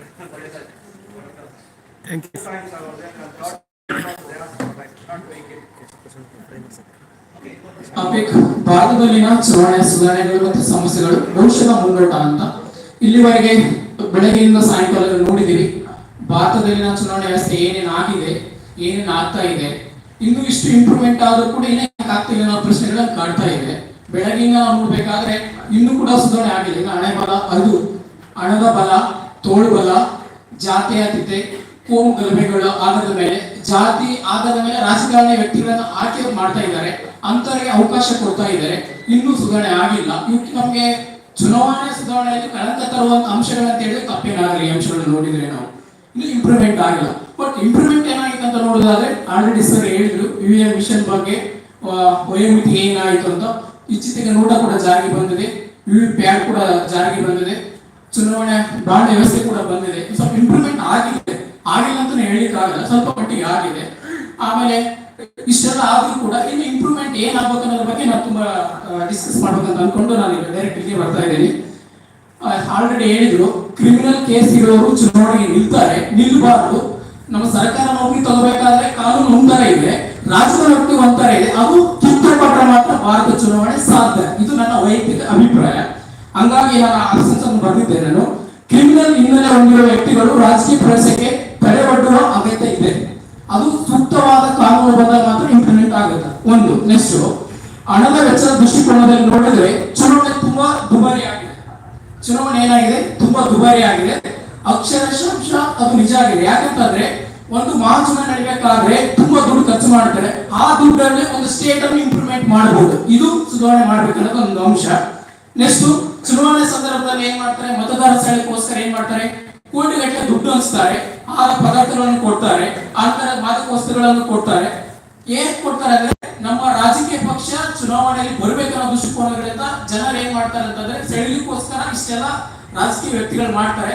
ಅದು ಸರಿಯಾದ ಚೌಕಟ್ಟು ಬಂದಾಗ, ಕಾನೂನು ನಿಯಮಗಳು ಬಂದಾಗ ಸಂಪೂರ್ಣ ಇಂಪ್ರೂವ್ಮೆಂಟ್ ಆದ್ರೆ ಭಾರತ ಚುನಾವಣೆ ಇಂಪ್ರೂವ್ಮೆಂಟ್ ಆಗುತ್ತೆ ಅಂತ ಹೇಳ್ತಾ ಇದ್ದೀನಿ. ನೆಕ್ಸ್ಟ್ ಬರೋದಾದ್ರೆ ಕಡ್ಡಾಯ ಮತದಾನ ಮೂಲಕ ಆಗ್ಬೇಕು. ನನ್ನ ಪ್ರಕಾರ ಅದು ಆದ್ರೆ ಸತ್ಯ ಆದ್ರೆ ಇಡೀ ಚುನಾವಣೆ ಆಗುತ್ತೆ. ಅವತ್ತಿನ ದಿನ ಕೆಲವರು ಓಟ್ ಆಗ್ತಾರೆ, ಕೆಲವರು ಹೋಗ್ತಾ ಇಲ್ಲ. ಅದು ಯಾಕೆ ಆಗ್ತಾ ಇದೆ ಅನ್ನೋದ್ರ ಬಗ್ಗೆ ನಾವೆಲ್ಲ ಮನವರಿಕೆ ಮಾಡ್ಕೊಳ್ಬೇಕು. ನಾವು ಪ್ರಶ್ನೆ ಮಾಡಬಾರ್ದು. ನಾನು ಎಷ್ಟು ಪಟ್ಟಿಗೆ ಅಂತ ಮಾಡಿದಾಗ ಅದು ಚುನಾವಣೆ ಕಡ್ಡಾಯ ಆಗ್ತದೆ. ನೆಕ್ಸ್ಟ್, ಒಂದು ರಾಷ್ಟ್ರ ಒಂದು ಚುನಾವಣೆ ವ್ಯವಸ್ಥೆ ಜಾರಿಗೆ ತರಬೇಕು. ಅದು ತಂದ್ರೆ ಅದರ ಸಾಧಕ ಬಾಧಕಗಳು ಅಷ್ಟೇ ಇದೆ. ಅದು ಇಂಪ್ರೂವ್ಮೆಂಟ್ ಮಾಡುವುದು ಅದರ ದೃಷ್ಟಿಕೋನ ಋಣಾತ್ಮಕ ಧನಾತ್ಮಕ ಅಂಶಗಳನ್ನು ನಾವು ಒಬ್ಬ ರಾಜಕೀಯ ಸ್ಟೂಡೆಂಟ್ ವ್ಯಕ್ತಿಯಾಗಿ ಒಂದು ಆ ನಿಟ್ಟಿನಲ್ಲಿ ನೋಡಿದಾಗ ಇಂಪ್ರೂವ್ಮೆಂಟ್ ಆಗಲಿಕ್ಕೆ ಸಾಧ್ಯ ಅಂತ ಹೇಳ್ತಾ ಇದ್ದೀವಿ. ನೆಕ್ಸ್ಟ್ ಏನಾಯ್ತಂದ್ರೆ ರಾಜಕೀಯ ಪಕ್ಷಗಳು ಪಾರದರ್ಶಕವಾಗಿ ಸ್ವಯಂ ಶಿಸ್ತಿನಿಂದ ಚುನಾವಣೆ ಮಾಡಿದಾಗ ಮಾತ್ರ ಅಂತ ಸುಧಾರಣೆ ಆಗಲಿಕ್ಕೆ ಸಾಧ್ಯ ಆಗುತ್ತೆ. ನೆಕ್ಸ್ಟ್ ಏನ್ ಮಾಡ್ಬೇಕಂತಂದ್ರೆ ಇಲ್ಲಿ ರಾಜಕೀಯ ಪಕ್ಷಗಳು ಚುನಾವಣೆ ದಿನಾಂಕ ಅಧಿಸೂಚನೆ ಮೊದಲು ಹಾಗೂ ಅಧಿಸೂಚನೆ ನಂತರ ಬೇರೆ ರಾಜಕೀಯ ಪಕ್ಷದಿಂದ ಬದಲಾದ ವ್ಯಕ್ತಿಗಳನ್ನು ಕಣಕ್ಕಿಳಿಸದಂತೆ ನಿರ್ಧರಿಸಬೇಕು. ಆಲ್ರೆಡಿ ಒಬ್ರು ಹೆಸರು ಕೊಟ್ಟಿರ್ತಾರೆ ಪ್ರಣಾಳಿಕೆಯ ಮುಂಚೆ, ಆ ನಂತರ ಏನ್ ಮಾಡ್ತಾರೆ ಅಂದ್ರೆ ಆ ವ್ಯಕ್ತಿ ಬೇಡ ಸೋಲ್ತಾನಂದಾಗ ಇನ್ನೊಬ್ರು ಚೇಂಜ್ ಮಾಡ್ತಾರೆ. ಆ ತರ ಮಾಡಬಾರ್ದು, ಅದು ಕೂಡ ಇಂಪ್ರೂವ್ಮೆಂಟ್ ಮಾಡಬೇಕು. ನೆಕ್ಸ್ಟ್ ಇಂಪ್ರೂವ್ಮೆಂಟ್ ಮಾಡಬೇಕಾದ್ರೆ ಆಧಾರ್ ಸೇವೆ ಕೇಂದ್ರ ಮಾದರಿಯಲ್ಲಿ ಮತದಾನ ಗುರುತಿನ ಚೀಟಿ ವರ್ಷ ಪೂರ್ತಿ ನಿರಂತರವಾಗಿರಬೇಕು, ನೋಂದಣಿ ಆಗಬೇಕು. ಅದರ ವೋಟರ್ ಐಡಿ ಸೇವೆ ಕೇಂದ್ರ ಸ್ಥಾಪನೆ ಅಗತ್ಯವಾಗಿದೆ. ನಾವು ಆಧಾರ್ ಕಾರ್ಡ್ ಪ್ರತಿದಿನ ಹೇಗೆ ಮಾಡಿಸ್ತಾ ಇದೀವಿ ಅದೇ ರೀತಿ ವೋಟರ್ ಐಡಿಗೆ ಒಂದು ತಿಂಗಳ ಸೀಮಿತ ಮಾಡಬಾರ್ದು, ವರ್ಷ ಪೂರ್ತಿ ಗುರುತಿನ ಚೀಟಿಗೆ ಅವಕಾಶ ಕೊಡಬೇಕಂತ ನಾನು ಹೇಳಕ್ಕೆ ಇಷ್ಟಪಡ್ತೀನಿ. ಹಾಗೆ ನಾನು ತುಂಬಾ ಇಷ್ಟ ಆಗಿದೆ ಒಂದು ಅಭ್ಯರ್ಥಿಗಳಿಗೆ ಕಡ್ಡಾಯ ಶೈಕ್ಷಣಿಕ ಅರ್ಹತೆ ನಿಗದಿಪಡಿಸಬೇಕು ಮತ್ತು ರಾಜಕೀಯ ನಿವೃತ್ತಿ ಅವಧಿ ನಿಗದಿಪಡಿಸಬೇಕು. ಇದು ಯಾವ ಸರ್ಕಾರ ಬಂದಾಗ ಆಗುತ್ತೋ ಏನೋ ಗೊತ್ತಿಲ್ಲ, ಅದು ಆದ್ರೆ ಸಾಧ್ಯ ಅನ್ನೋದು ನನ್ನ ಅಭಿಪ್ರಾಯ. ಯಾಕಂದ್ರೆ 60 ವರ್ಷ ಆದ್ಮೇಲೆ ಸರ್ಕಾರ ನೌಕರಿಯಿಂದ ನಿವೃತ್ತಿ ಹೋಗ್ತಾರೆ, ರಾಜಕೀಯ ವ್ಯಕ್ತಿಗಳು 80 ವರ್ಷ ಅವರೇ ರಾಜಕೀಯ ಮಾಡ್ತಾ ಇದ್ದಾರೆ. ನಾವು ಯಂಗ್ಸ್ಟರ್ಗಳು ಏನ್ ಮಾಡ್ತಾ ಇದ್ವಿ, ದುಡ್ಡು ಕೊಟ್ಟು ಸರ್ ಹೇಳಿ ದುಡ್ಡು ಕೊಟ್ಟಾಗ ತಗೊಂಡ್ವಿ ಓಟ್ ಹಾಕ್ತಾರೆ, 5 ಸಾವಿರ ಕೊಡ್ತಾರೆ, 2 ಸಾವಿರ ಕೊಡ್ತಾರೆ, 500 ಕೊಟ್ಟು 100 ಕೊಟ್ಟು ಓಟ್ ಹಾಕ್ತಾ ಇದ್ವಿ. ಅದು ಇಂಪ್ರೂವ್ಮೆಂಟ್ ಆಗಬೇಕಂದ್ರೆ ಅವ್ರಿಗೆ ಅರ್ಹತೆಯನ್ನು ಮಾಡಬೇಕು ಮತ್ತು ಏನ್ ಮಾಡೋದ್ರೆ ನಿವೃತ್ತಿ ವಯಸ್ಸು ಕೂಡ ಅವ್ರಿಗೆ ಜಾರಿ ಮಾಡಬೇಕು. ನೆಕ್ಸ್ಟ್ ಏನ್ ಮಾಡಬೇಕಂದ್ರೆ ನೋಟ್ ಆಲ್ರೆಡಿ ಬಂದಿದೆ, ಅದು ಇಂಪ್ರೂವ್ಮೆಂಟ್ ಮಾಡಬೇಕಾಗಿದೆ. ಇಲ್ಲಾಂದ್ರೆ ಏನಾಗುತ್ತೆ ಅದು ಇನ್ನೂ ಕೆಲವು ಪ್ರೊಸೆಸರ್ ಏನಾಗಿದೆ ಅಂತ ನೋಟದ ಬಗ್ಗೆ ಹೇಳ್ಬೇಕಂತಂದ್ರೆ, ಒಂದು 100 ಜನ ವೋಟ್ ಹಾಕಿರ್ತಾರೆ,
ಆಯೋಗ ಎದುರಿಸುತ್ತಿರುವ ಕೆಲವು ಸವಾಲುಗಳನ್ನು ಹೇಳಲು ಇಷ್ಟಪಡ್ತೇನೆ. ಕಡಿಮೆ ಮತದಾರರ ಹಾಜರಾತಿ. ಚುನಾವಣೆಗಳು ನಡೆಯಬೇಕಾದ್ರೆ ಎಲ್ಲ ಮತದಾರರು ಬಂದು ಚುನಾವಣೆಯಲ್ಲಿ ಭಾಗಿಯಾಗಿದೆ. ಅದರಲ್ಲಿ ಮತದಾರರ ಭಾಗವಹಿಸುವಿಕೆ ಕಡಿಮೆ ಆಗ್ತಾ ಇದೆ. ಆಮೇಲೆ ತಪ್ಪು ಮಾಹಿತಿ ಮತ್ತು ನಕಲಿ ಸುದ್ದಿ.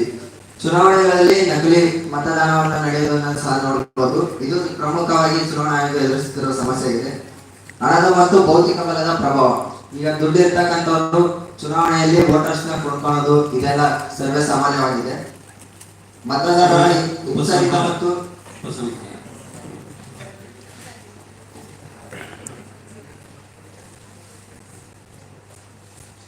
ಭಾರತ ತನ್ನ ಮಿಷನ್ ಆಕ್ಟ್ 2047 ಕಡೆಗೆ ಸಾಗುತ್ತಿರುವಾಗ ತಾಂತ್ರಿಕ ಪ್ರಗತಿಗಳನ್ನು, ಕಠಿಣ ನಿಯಮಗಳನ್ನು ಮತ್ತು ಮತದಾರರ ಜಾಗೃತಿ ಅಭಿಯಾನದ ಮೂಲಕ ಚುನಾವಣಾ ಸಮಗ್ರತೆಯನ್ನು ಕಾಪಾಡಿಕೊಳ್ಳುವಲ್ಲಿ ಆಯೋಗದ ಪ್ರಯತ್ನವನ್ನು ಗುರುತಿಸುವುದು ಅತ್ಯಗತ್ಯವಾಗಿದೆ. Thank you. And now I call upon Mr. Hanuman Datta to present his paper.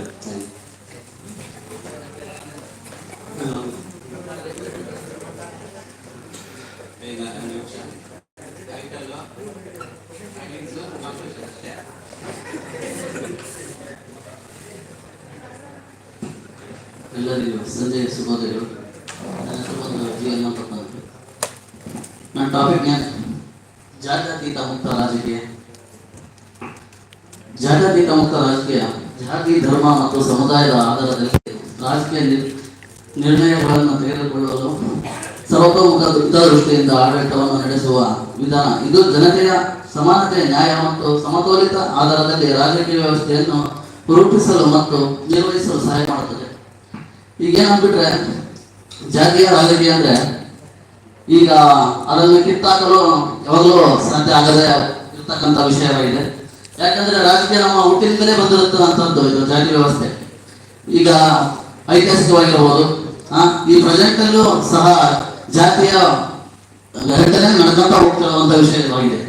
ಯಾಕಂದ್ರೆ ಈಗ ನಾವು ನೋಡಿರ್ತಕ್ಕಂಥ ವಿಷಯಗಳು ಏನಂದ್ರೆ, ಈಗ ಬಿಜೆಪಿ ತಗೊಂಡ್ಬಿಟ್ರೆ ಈಗ ಮಹಾಕುಂಭಮೇಳ ಅಂತ ಒಂದು ಕಾರ್ಯಕ್ರಮ ನಡೆಸ್ತಿದೆ. ಅದು ಏನು ಸಂಕೇತ ಸೂಚಿಸ್ತಿದೆ ಅಂದ್ರೆ ಹಿಂದೂಗಳ ಪರವಾಗಿ ಸಂಕೇತ ಸೂಚಿಸ್ತಿದೆ. ಅದು ಏನಂತ ತಿಳ್ಕೊಂತಾರೆ, ಮತ ಆಗಕ್ಕೆ ಇವರು ನಮ್ಮನ್ನ ಇಂಪ್ರೆಸ್ ಮಾಡ್ತಿದ್ದಾರೆ ಎಂಬ ಮನೋಕಲ್ಪನೆಯನ್ನು ಹೊಂದಿರುತ್ತದೆ. ಜಾತಿ ವ್ಯವಸ್ಥೆ ಡಾಕ್ಟರ್ ಬಿ ಆರ್ ಅಂಬೇಡ್ಕರ್ ಅವರು ಹಿಂದುಳಿದ ವರ್ಗದವರಿಗೆ ಮೀಸಲಾತಿಯನ್ನು ನೀಡುತ್ತಾರೆ. ಯಾಕೆಂದ್ರೆ ಅವರ ತುಳಿತಕ್ಕೆ ಒಳಗಾದಂತಹ ವಿಷಯವಾಗಿ ಅವರಿಗೆ ಹಿಂದುಳಿದವರಿಗೆ ಏನು ಅವರಿಗೆ ಮೀಸಲಾತಿ ನೀಡುತ್ತಾರೆ. ಅದೇ ತುಳಿತಕ್ಕೊಳಗಾದಂತಹ ತುಳಿತಂತಹ ವರ್ಗಗಳು ಇವಾಗ ಅದೇ ಜಾತಿಯಲ್ಲಿ ಸೇರಬೇಕೆಂಬ ಮನೋಕಲ್ಪನೆಯನ್ನು ಹೊಂದಿರುವಂತಹದ್ದು ಇದು ಡಾಕ್ಟರ್ ಬಿ ಆರ್ ಅಂಬೇಡ್ಕರ್ ಅವರು ಬರೆದಂತಹ ಸಂವಿಧಾನದ ಮಹಾದೊಡ್ಡ ವಿಷಯ ಆಗಿರ್ಬೋದು. ಇದರ ಲಕ್ಷಣಗಳು ಏನಂದ್ರೆ, ಧರ್ಮ ನಿರಪೇಕ್ಷಿತ. ಸರ್ಕಾರವು ಯಾವುದೇ ಧರ್ಮದ ಪ್ರಚಾರ ಅಥವಾ ಪ್ರೋತ್ಸಾಹ ಮಾಡಬಾರದು ಮತ್ತು ಸಮಾನ ಹಕ್ಕುಗಳು, ಸರಿ ಸಮಾನ ಹಕ್ಕುಗಳನ್ನು ಜನತೆಗೆ ನೀಡುವಂತಹದ್ದು. ಆರ್ಥಿಕ ಮತ್ತು ಸಾಮಾಜಿಕ ನ್ಯಾಯ, ಜನಸಂತ್ರಸ್ತದ ಬಲವರ್ಧನೆ,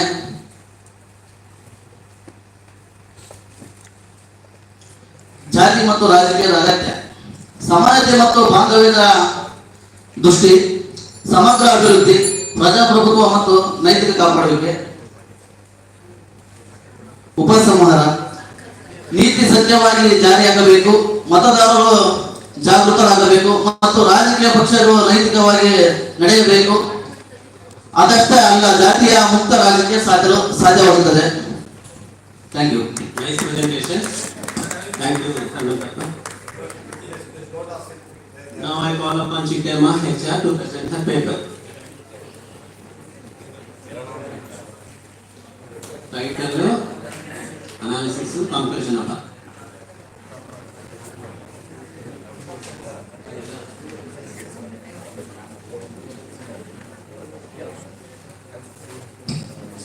ಎಲ್ಲರಿಗೂ ಸಂಜೆಯ ಶುಭಾಶಯಗಳು. ಭಾರತದಲ್ಲಿನ ಚುನಾವಣೆಗಳ ಸಮಸ್ಯೆಗಳು ಮತ್ತು ಸವಾಲುಗಳು. ಭಾರತದ ಚುನಾವಣಾ ವ್ಯವಸ್ಥೆಯಲ್ಲಿ ವಿಶ್ವದ ಅತಿ ಪ್ರಜಾಪ್ರಭುತ್ವ ವ್ಯವಸ್ಥೆಗಳಲ್ಲಿ ಒಂದಾಗಿದೆ. ಇದು ಹಲವಾರು ಸಮಸ್ಯೆಗಳನ್ನು ಪರಿಹರಿಸಲು ಮತ್ತು ಪ್ರಜಾಪ್ರಭುತ್ವವನ್ನು ಮತ್ತಷ್ಟು ಶಕ್ತಿಶಾಲಿಪಡಿಸಲು ಹಲವಾರು ಸುಧಾರಣೆಗಳನ್ನು ಅನುಸರಿಸಬಹುದು. ಚುನಾವಣೆಯ ಸಮಸ್ಯೆಗಳು: ಧನಬಲ ಮತ್ತು ತಲೆ ದಂಡಬಲ. ಹಣ ಹಾಗೂ ಭಯೋತ್ಪಾದನೆ ಮೂಲಕ ಮತದಾನದಲ್ಲಿ ಪ್ರಭಾವ ಬೀರುತ್ತದೆ. ನಕಲಿ ಮತದಾನ. ನಕಲಿ ಗುರುತಿನ ಚೀಟಿಗಳನ್ನು ಅನುಸರಿಸಿ ತಪ್ಪಾದ ಮತದಾನ ಮಾಡುವುದು. ವಂಶಪಾರಂಪರ್ಯ ರಾಜಕೀಯ ಅಂದ್ರೆ ವಂಶ ಪಾರಂಪರ್ಯ ರಾಜಕೀಯ. ಕುಟುಂಬಗಳು ಹಾಗೂ ವ್ಯಕ್ತಿಗಳು ರಾಜಕೀಯ ತಮ್ಮದೇ ಆದ ಆಸ್ತಿ ಹತ್ಯೆ ಮಾಡಿಕೊಳ್ಳಲು ವಂಶ ಪಾರಂಪರ್ಯವಾಗಿ ರಾಜಕೀಯವನ್ನು ಮುಂದುವರಿಸಿಕೊಂಡು ಬರುವುದು. ಮತದಾರ ಮನೋಭಾವನೆ ಮೇಲಿನ ಪ್ರಭಾವ. ಜಾತಿ, ಧರ್ಮ, ಪ್ರದೇಶ ಆಧಾರಿತ ಮತದಾರರ ಪ್ರಭಾವ. ಮಾಹಿತಿಯ ಕೊರತೆ. ಮತದಾರರು ತಮ್ಮ ಅಭ್ಯರ್ಥಿಗಳ ಬಗ್ಗೆ ಸೂಕ್ತ ಮಾಹಿತಿಯನ್ನು ಹೊಂದದೆ ಮತ ಚಲಾಯಿಸುವುದು. ಸವಾಲುಗಳು: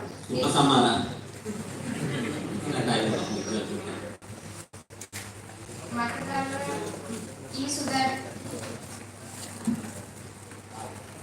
ಆನ್ಲೈನ್ ಮತದಾನ ಮತ್ತು ವಂಶ ಪಾರಂಪರ್ಯ ರಾಜಕೀಯ ತಡೆಗಟ್ಟುವುದು. ಚುನಾವಣಾ ಆಯೋಗದ ಬಲವರ್ಧನೆ. ಚುನಾವಣಾ ಅಪರಾಧಗಳಿಗೆ ಕಠಿಣ ಶಿಕ್ಷೆ ವಿಧಿಸುವುದು. ಇವುಗಳೆಲ್ಲ ತಡೆಗಟ್ಟುವ ಮೂಲಕ ಚುನಾವಣೆಯ ಸಮಸ್ಯೆಗಳನ್ನು ತಡೆಗಟ್ಟಬಹುದು. Thank you. Now I call upon Manjunath P to present his paper. Be fast.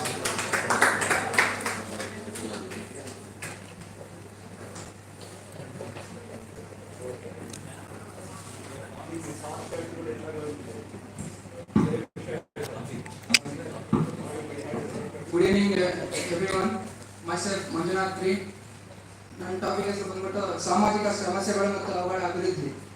ಮೊದಲನೇದಾಗಿ ನೋಡೋದಾದ್ರೆ ಅವರ ಪ್ರಮುಖ ಅಂಶಗಳು: ಬಡತನ ಮತ್ತು ನಿರುದ್ಯೋಗ, ಲಿಂಗ ಅಸಮಾನತೆ ಮತ್ತು ಮಹಿಳಾ ಸಮಸ್ಯೆಗಳು, ಜಾತಿ ತಾರತಮ್ಯ ಮತ್ತು ಅಸ್ಪೃಶ್ಯತೆ, ಅನಕ್ಷರತೆ ಮತ್ತು ಶೈಕ್ಷಣಿಕ ಅಸಮಾನತೆ, ಬಾಲ ಕಾರ್ಮಿಕ ಪದ್ಧತಿ, ಇನ್ನು ಉದ್ಯೋಗ ಪರಿಸರ ಸಮಸ್ಯೆಗಳು. ಅದನ್ನು ನೋಡ್ಬೇಕಂದ್ರೆ ಫಸ್ಟ್ ಆಫ್ ಆಲ್ ಬಡತನ ಮತ್ತು ನಿರುದ್ಯೋಗ ಇದು ಭಾರತ ಅತಿ ಹೆಚ್ಚು ಎದುರಿಸುವ ಸಮಸ್ಯೆ ಆಗಿದೆ. ಯಾಕಂದ್ರೆ ಬಡತನ ರೇಖೆಗಿಂತ ಅತಿ ಕಡಿಮೆ ಈಗಿನ ಕಾಲ. ಅದರಾಗೂ BPL ಮತ್ತು APL ಕಾರ್ಡ್ ಹೊಂದಿರೋರು ಮಾತ್ರ ಜಾಸ್ತಿ ಕಾಣ್ತಾರೆ. ಯಾಕಂದ್ರೆ ಅದರಲ್ಲೂ ಕೆಲವೊಬ್ರು ಈಗಿನ ರೇಷನ್ ನಲ್ಲಿ ನೋಡೋಕ್ಕಾದ್ರೆ ಅವ್ರಿಗೆ ಕೊಡೋದು ಕೇವಲ 5 kg ಅದರಲ್ಲೇ ಜೀವನ ನಡೆಸ್ತಿದ್ದಾರೆ. ಅದು ಅಲ್ಲದೆ ಅವ್ರಿಗೆ ಇನ್ನ ಉಳಿದಿರೋ ಅಂಶದಲ್ಲಿ ನೋಡ್ಬೇಕಾದ್ರೆ ನಿರುದ್ಯೋಗ ಇದು ಭಾರತದಲ್ಲಿ ಯುವಕರು ಅತಿ ಹೆಚ್ಚು ಎದುರಿಸುವಂತ ಒಂದು ಸಮಸ್ಯೆ ಆಗಿದೆ. ಯಾಕಂದ್ರೆ ಅವರಿಗೆ ಒಂದು ಸಮಸ್ಯೆ ಏನಂದ್ರೆ ನಾಳೆ ಎಜುಕೇಶನ್ ಗ್ರಾಜುಯೇಷನ್ ಮುಗಿದ ಮೇಲೆ ಎಲ್ಲಿ ಹೋಗ್ಬೇಕು, ಏನ್ ಮಾಡ್ಬೇಕು, ನೆಕ್ಸ್ಟ್ ಏನು, ಇದೇ ಆಲೋಚನೆ ಮುಂದುವರೆದಿದ್ದು. ಅದಕ್ಕೆ ಈ ಸಮಸ್ಯೆದಲ್ಲಿ ನೋಡ್ಬೇಕಾದ್ರೆ ಕೆಲವೊಂದು ಅಭಿವೃದ್ಧಿ ಪ್ರಯತ್ನಗಳನ್ನು ನಡೆಸಲಾಗಿದೆ. ಅದರಲ್ಲಿ ಕೌಶಲ್ಯ ಭಾರತ್ ಮಿಷನ್, ವೃತ್ತಿಪರ ತರಬೇತಿ ಕೇಂದ್ರ. ಯಾಕಂದ್ರೆ ಇದು ಅವ್ರದೇ ಆದಂತ ಒಂದು ಸ್ವಂತ ಒಂದು ವ್ಯವಸ್ಥೆಯನ್ನು ಅಥವಾ ಯಾವುದೋ ಒಂದು ರೀತಿಯ ಕೃಷಿ ಕೌಶಲ್ಯಗಳನ್ನು ರೂಪಿಸುವಲ್ಲಿ ಮುಂದೊಡ್ಡಿದೆ.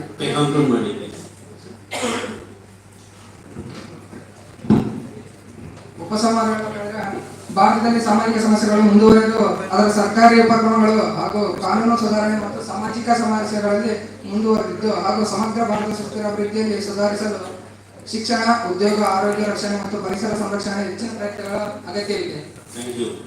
Now I call upon Umi Asma K to present her research work.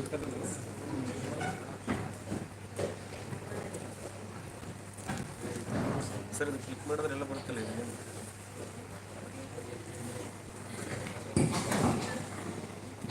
Good evening everyone.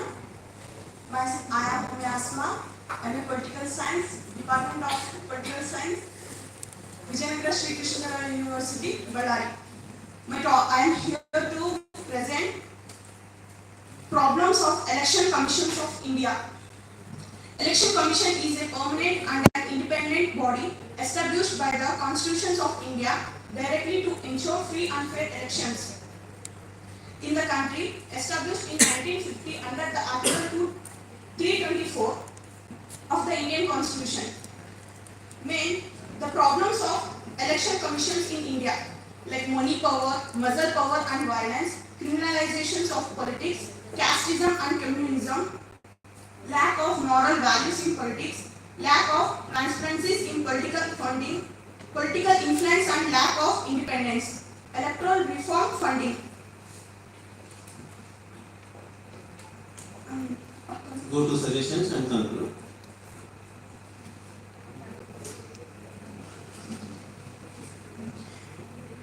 Election Commissions of India is a strong institution. It faces challenges related to political influences, money power, social media, uncontrolled politicians. Transparency are necessary to ensure truly free and fair elections. Thank you. Okay ma'am माँ आप हिंदी आते हैं क्या आपको जरा बैठो yes अब बैठो now everyone has listened to her title. Can you say there is something wrong in the title? I'm not blaming her because she is very young. She can learn. There's nothing wrong in it. We too make mistakes. Okay, last video how a teacher can make a mistake and learn. Anyone can tell me what's the mistake she has done in the paper? Yes, ma, tell me. Okay, that's okay. That's okay. Next, anyone? One more chance. One more chance. One more chance, please. I want you, my fan of my his voice. You can tell. I think if you have watched it should be challenges before election commission. It should be challenges, not problems of election. Because you have told what some 4 or 5 things. No, that's the challenges before the election commission. The election commission is not making this casteism, corruption and money politics. It's the voters and the political parties. So, jara title change karo, bas. And your height is very good and you make a good sportswoman if you can go. Yeah, let me tell as a sportsman. Sir, she is preparing for assistant sub-inspector post. She is interested in political science also. ಸ್ವಲ್ಪ ನೀವು title change ಮಾಡ್ತಿದ್ದೀರಲ್ಲ ನನ್ನ ಹತ್ರ ಬಂದಿದ್ದು ಒಂದು ಕರಿ ಬಸವರಾಜ್ ರೆಡ್ಡಿ ಶೋಯಬ್ ಈ ಥರ 3-4 ಜನ ಅಷ್ಟೇ. ಎಲ್ಲರೂ ಒಂದ್ಸಲ ಕನ್ಸಲ್ಟ್ ಮಾಡಿದ್ರೆ ಏನು ಆಗುತ್ತೆ? Okay fine. ಈಗ ಕವಿತಾ ಮಾಡ್ಬೋದು.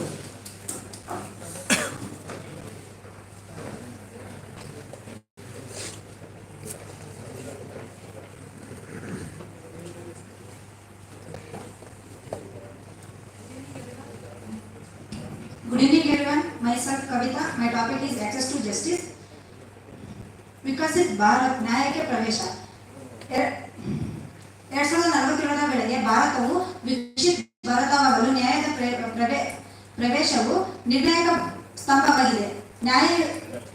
ನ್ಯಾಯಯುತ ಮತ್ತು ನ್ಯಾಯಯುತ ಸಮಾಜವು ಸಾಮಾಜಿಕ ಆರ್ಥಿಕ ಹಿನ್ನೆಲೆಯಲ್ಲಿ ಲೆಕ್ಕಿಸದ ಪ್ರತಿಯೊಬ್ಬ ನಾಗರಿಕನಿಗೆ ಸಮಾನವಾದ ಅವಕಾಶಗಳನ್ನು ಮತ್ತು ಕಾನೂನಿನ ಅಡಿಯಲ್ಲಿ ರಕ್ಷಣೆಯನ್ನು ಹೊಂದಿದ ಎಂದು ಖಚಿತಪಡಿಸಲಾಗುತ್ತದೆ. ನ್ಯಾಯದ ಪ್ರವೇಶವು ಸುಧಾರಿಸಲು ಕೆಲವು ಕ್ರಮಗಳನ್ನು ಕೈಗೊಳ್ಳಲಾಗುತ್ತದೆ. ಉದಾಹರಣೆಗೆ ಉಚಿತ ಕಾನೂನು ಸೇವೆಗಳು. ಆರ್ಥಿಕವಾಗಿ ಹಿಂದುಳಿದ ಜನರಿಗೆ ಉಚಿತವಾಗಿ ಕಾನೂನುಗಳ ಸೇವೆಗಳನ್ನು ಒದಗಿಸುವುದರಿಂದ ನ್ಯಾಯದ ಪ್ರವೇಶವನ್ನು ಸುಧಾರಿಸಲು ಸಹಾಯಕವಾಗುತ್ತದೆ. ನ್ಯಾಯಾಲಯದ ಸುಗಮತೆ. ವಿಕಲಚೇತನರಿಗೆ, ಮಹಿಳೆಯರಿಗೆ ಅಂದರೆ ಮನೆಯಲ್ಲಿರುವ ಮಹಿಳೆಯರಿಗೆ ಮತ್ತು ಗ್ರಾಮೀಣ ಪ್ರದೇಶದಲ್ಲಿನ ನಾಗರಿಕರಿಗೆ ನ್ಯಾಯಾಲಯಗಳಲ್ಲಿ ಸುಲಭವಾಗಿ ಪ್ರವೇಶವನ್ನು ನೀಡುವುದರಿಂದ ನ್ಯಾಯವನ್ನು ಪ್ರವೇಶಕ್ಕೆ ಸುಧಾರಿಸಲು ಹೆಲ್ಪ್ ಆಗುತ್ತದೆ. ಆನ್ಲೈನ್ ಮತ್ತು ಡಿಜಿಟಲ್ ಸೇವೆಗಳು. ಕೋರ್ಟ್ ಪ್ರಕ್ರಿಯೆಗಳ ಡಿಜಿಟಲ್ಕರಣ ಮತ್ತು ಈ ನ್ಯಾಯಾಲಯಗಳು ವ್ಯವಸ್ಥೆಯ ಬಳಕೆ. ಕಾನೂನು ಜಾಗೃತಿ. ಸಾಮಾನ್ಯ ಜನತೆಗೆ ಅವರ ಹಕ್ಕುಗಳ ಬಗ್ಗೆ ಅರಿವು ಮೂಡಿಸಲು ಕಾರ್ಯಕ್ರಮಗಳನ್ನು ಒದಗಿಸಿಕೊಡುವುದು. ತ್ವರಿತ ಮತ್ತು ಸಮರ್ಥ ನ್ಯಾಯ ವ್ಯವಸ್ಥೆ. ಅನಾವಶ್ಯಕ ವಿಳಂಬ ಕಡಿಮೆ ಮಾಡುವುದು ಮತ್ತು ತ್ವರಿತದ ತೀರ್ಪು ನೀಡಲು ಸುಧಾರಿತ ವ್ಯವಸ್ಥೆಯನ್ನು ರೂಪಿಸುವುದು. ನ್ಯಾಯದ ಪ್ರವೇಶದ ಸಮಸ್ಯೆಗಳು. ಆರ್ಥಿಕ ಅಡೆತಡೆಗಳು. ಕಾನೂನು ಸೇವೆಗಳ ವೆಚ್ಚ ಹೆಚ್ಚಿಸುವುದು. ಇವುಗಳಿಂದ ಬಡತನ ಮತ್ತು ಮಧ್ಯಮ ವರ್ಗದವರಿಗೆ ಅದನ್ನು ಬಳಸುವುದು. ಈ 2025 ಸಹ 2047ರವರೆಗೆ ಅಲ್ಲಿ ಸಹ 22 ವರ್ಷ ಆಗ್ತೈತಿ. ಈ 22 ವರ್ಷಗಳಲ್ಲಿ ನಮ್ಮ ಭಾರತವನ್ನು ವಿಕಸಿತ ಭಾರತವನ್ನಾಗಿ ಮಾಡಲು ಕೆಲವು ಅಂಶಗಳಲ್ಲಿ ಇವು ಒಂದಾಗಿದೆ ಅಂತಂದು ಹೇಳ್ಬೋದು. Thank you. I call upon William to present his paper in 2 minutes. So the registers are ಬಂದಿದ್ದಾರೆ. ಸ್ವಲ್ಪ ಆಯ್ತು ವಿಶ್ ಮಾಡಿ. Thank you. ಕೂತ್ಕೊಳ್ಳಿ. ಲಾಸ್ಟ್ ಪೇಪರ್ ಇದು 2 minutes sir.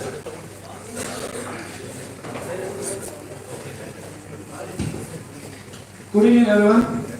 Myself is K. Surana. My presentation topic is governance reforms for Viksit Bharat. ಭಾರತವನ್ನು ವಿಕಸಿತ ರಾಷ್ಟ್ರವನ್ನಾಗಿ ಪರಿವರ್ತಿಸಲು ಆಡಳಿತ ಸಂಸ್ಥೆಯಲ್ಲಿ ಹಲವಾರು ಸುಧಾರಣೆಗಳನ್ನು ಮಾಡುವುದಾಗಿದೆ. ಅದರಲ್ಲಿ ಪಾರದರ್ಶಕತೆ ಮತ್ತು ಜನಸ್ನೇಹಿ ನೀತಿಯ ಆವಿಷ್ಕಾರವನ್ನು ಒಳಗೊಂಡಿರಬೇಕು. ಏನು ಸುಧಾರಣೆಗಳು ಮಾಡ್ತೀವೋ ವಿಕಸಿತ ಭಾರತವನ್ನು ಮಾಡಬೇಕೆಂದು ಅದರಲ್ಲಿ ಜನರಿಗೆ ಉಪಯುಕ್ತವಾದ ಜನರ ಅಭಿವೃದ್ಧಿಗಾಗಿ ಸುಧಾರಣೆಗಳನ್ನು ತರಬೇಕು. ಅದರಲ್ಲಿ ಪ್ರಮುಖ ಆಡಳಿತ ಸೂಚನೆಗಳೆಂದರೆ ನಮ್ಮ ಡಿಜಿಟಲ್ ಆಡಳಿತ ಮತ್ತು ಇ ಗವರ್ನೆನ್ಸ್. ಸರ್ಕಾರದ ಎಲ್ಲ ಸೇವೆಗಳು ಡಿಜಿಟಲ್ ಮೂಲಕ ಸಮರ್ಥ ಮತ್ತು ವೇಗವಾದ ಆಡಳಿತವನ್ನು ಜಾರಿಗೆ ತರಬಹುದು. ಆನ್ಲೈನ್ ಸೇವೆಗಳ ಬಳಕೆ ಹೆಚ್ಚಿಸಲು ಮುಕ್ತ ಮತ್ತು ಸುಗಮ ಸೇವೆಗಳನ್ನು ಒದಗಿಸಬಹುದು. ಭ್ರಷ್ಟಾಚಾರ ವಿರುದ್ಧ ಕಠಿಣ ಕ್ರಮ, ಲಂಚ ಅವ್ಯವಹಾರವನ್ನು ತಡೆಯಲು ತೀವ್ರ ಕಾನೂನು ಮತ್ತು ನಿಗಾ ವ್ಯವಸ್ಥಿತ ಅಗತ್ಯ. RTI ಮಾಹಿತಿ ಹಕ್ಕು ಕಾಯ್ದೆ ಹಾಗೂ ಸಾಮಾಜಿಕ ಹೆಚ್ಚಿಸಲು ನವೀಕರಿಸುವ ಅಗತ್ಯವಿದೆ. ಪಾಯಿಂಟ್ ನಂಬರ್ 4, ಸಾರ್ವಜನಿಕ ಸೇವಾ ಕ್ಷೇತ್ರದಲ್ಲಿ ಪಾರದರ್ಶಕತೆ. ಸರ್ಕಾರಿ ನೇಮಕಾತಿ ಮತ್ತು ಸೇವಾ ನ್ಯಾಯಸಮ್ಮತ ಮತ್ತು ಪಾರದರ್ಶಕ ವಿಧಾನ ಅನುಸರಿಸಬೇಕು. ಜನರ ವಾಣಿಜ್ಯ, ಉದ್ಯೋಗ ಮತ್ತು ಸೇವಾ ಪ್ರಕ್ರಿಯೆಗಳಲ್ಲಿ ಆಡಳಿತ ನೀಡಬೇಕು. ಪಾಯಿಂಟ್ ನಂಬರ್ 5, ದಕ್ಷ ಮತ್ತು ಜನಪದ ಬ್ಯೂರೋಕ್ರಸಿ. ಆಡಳಿತಾತ್ಮಕ ಪ್ರಯೋಗಗಳನ್ನು ದಕ್ಷತೆ ಹೆಚ್ಚಿಸುವುದು ಮುಖ್ಯ. ಜನಪರ ಪಾಲನೆ ಹಾಗೂ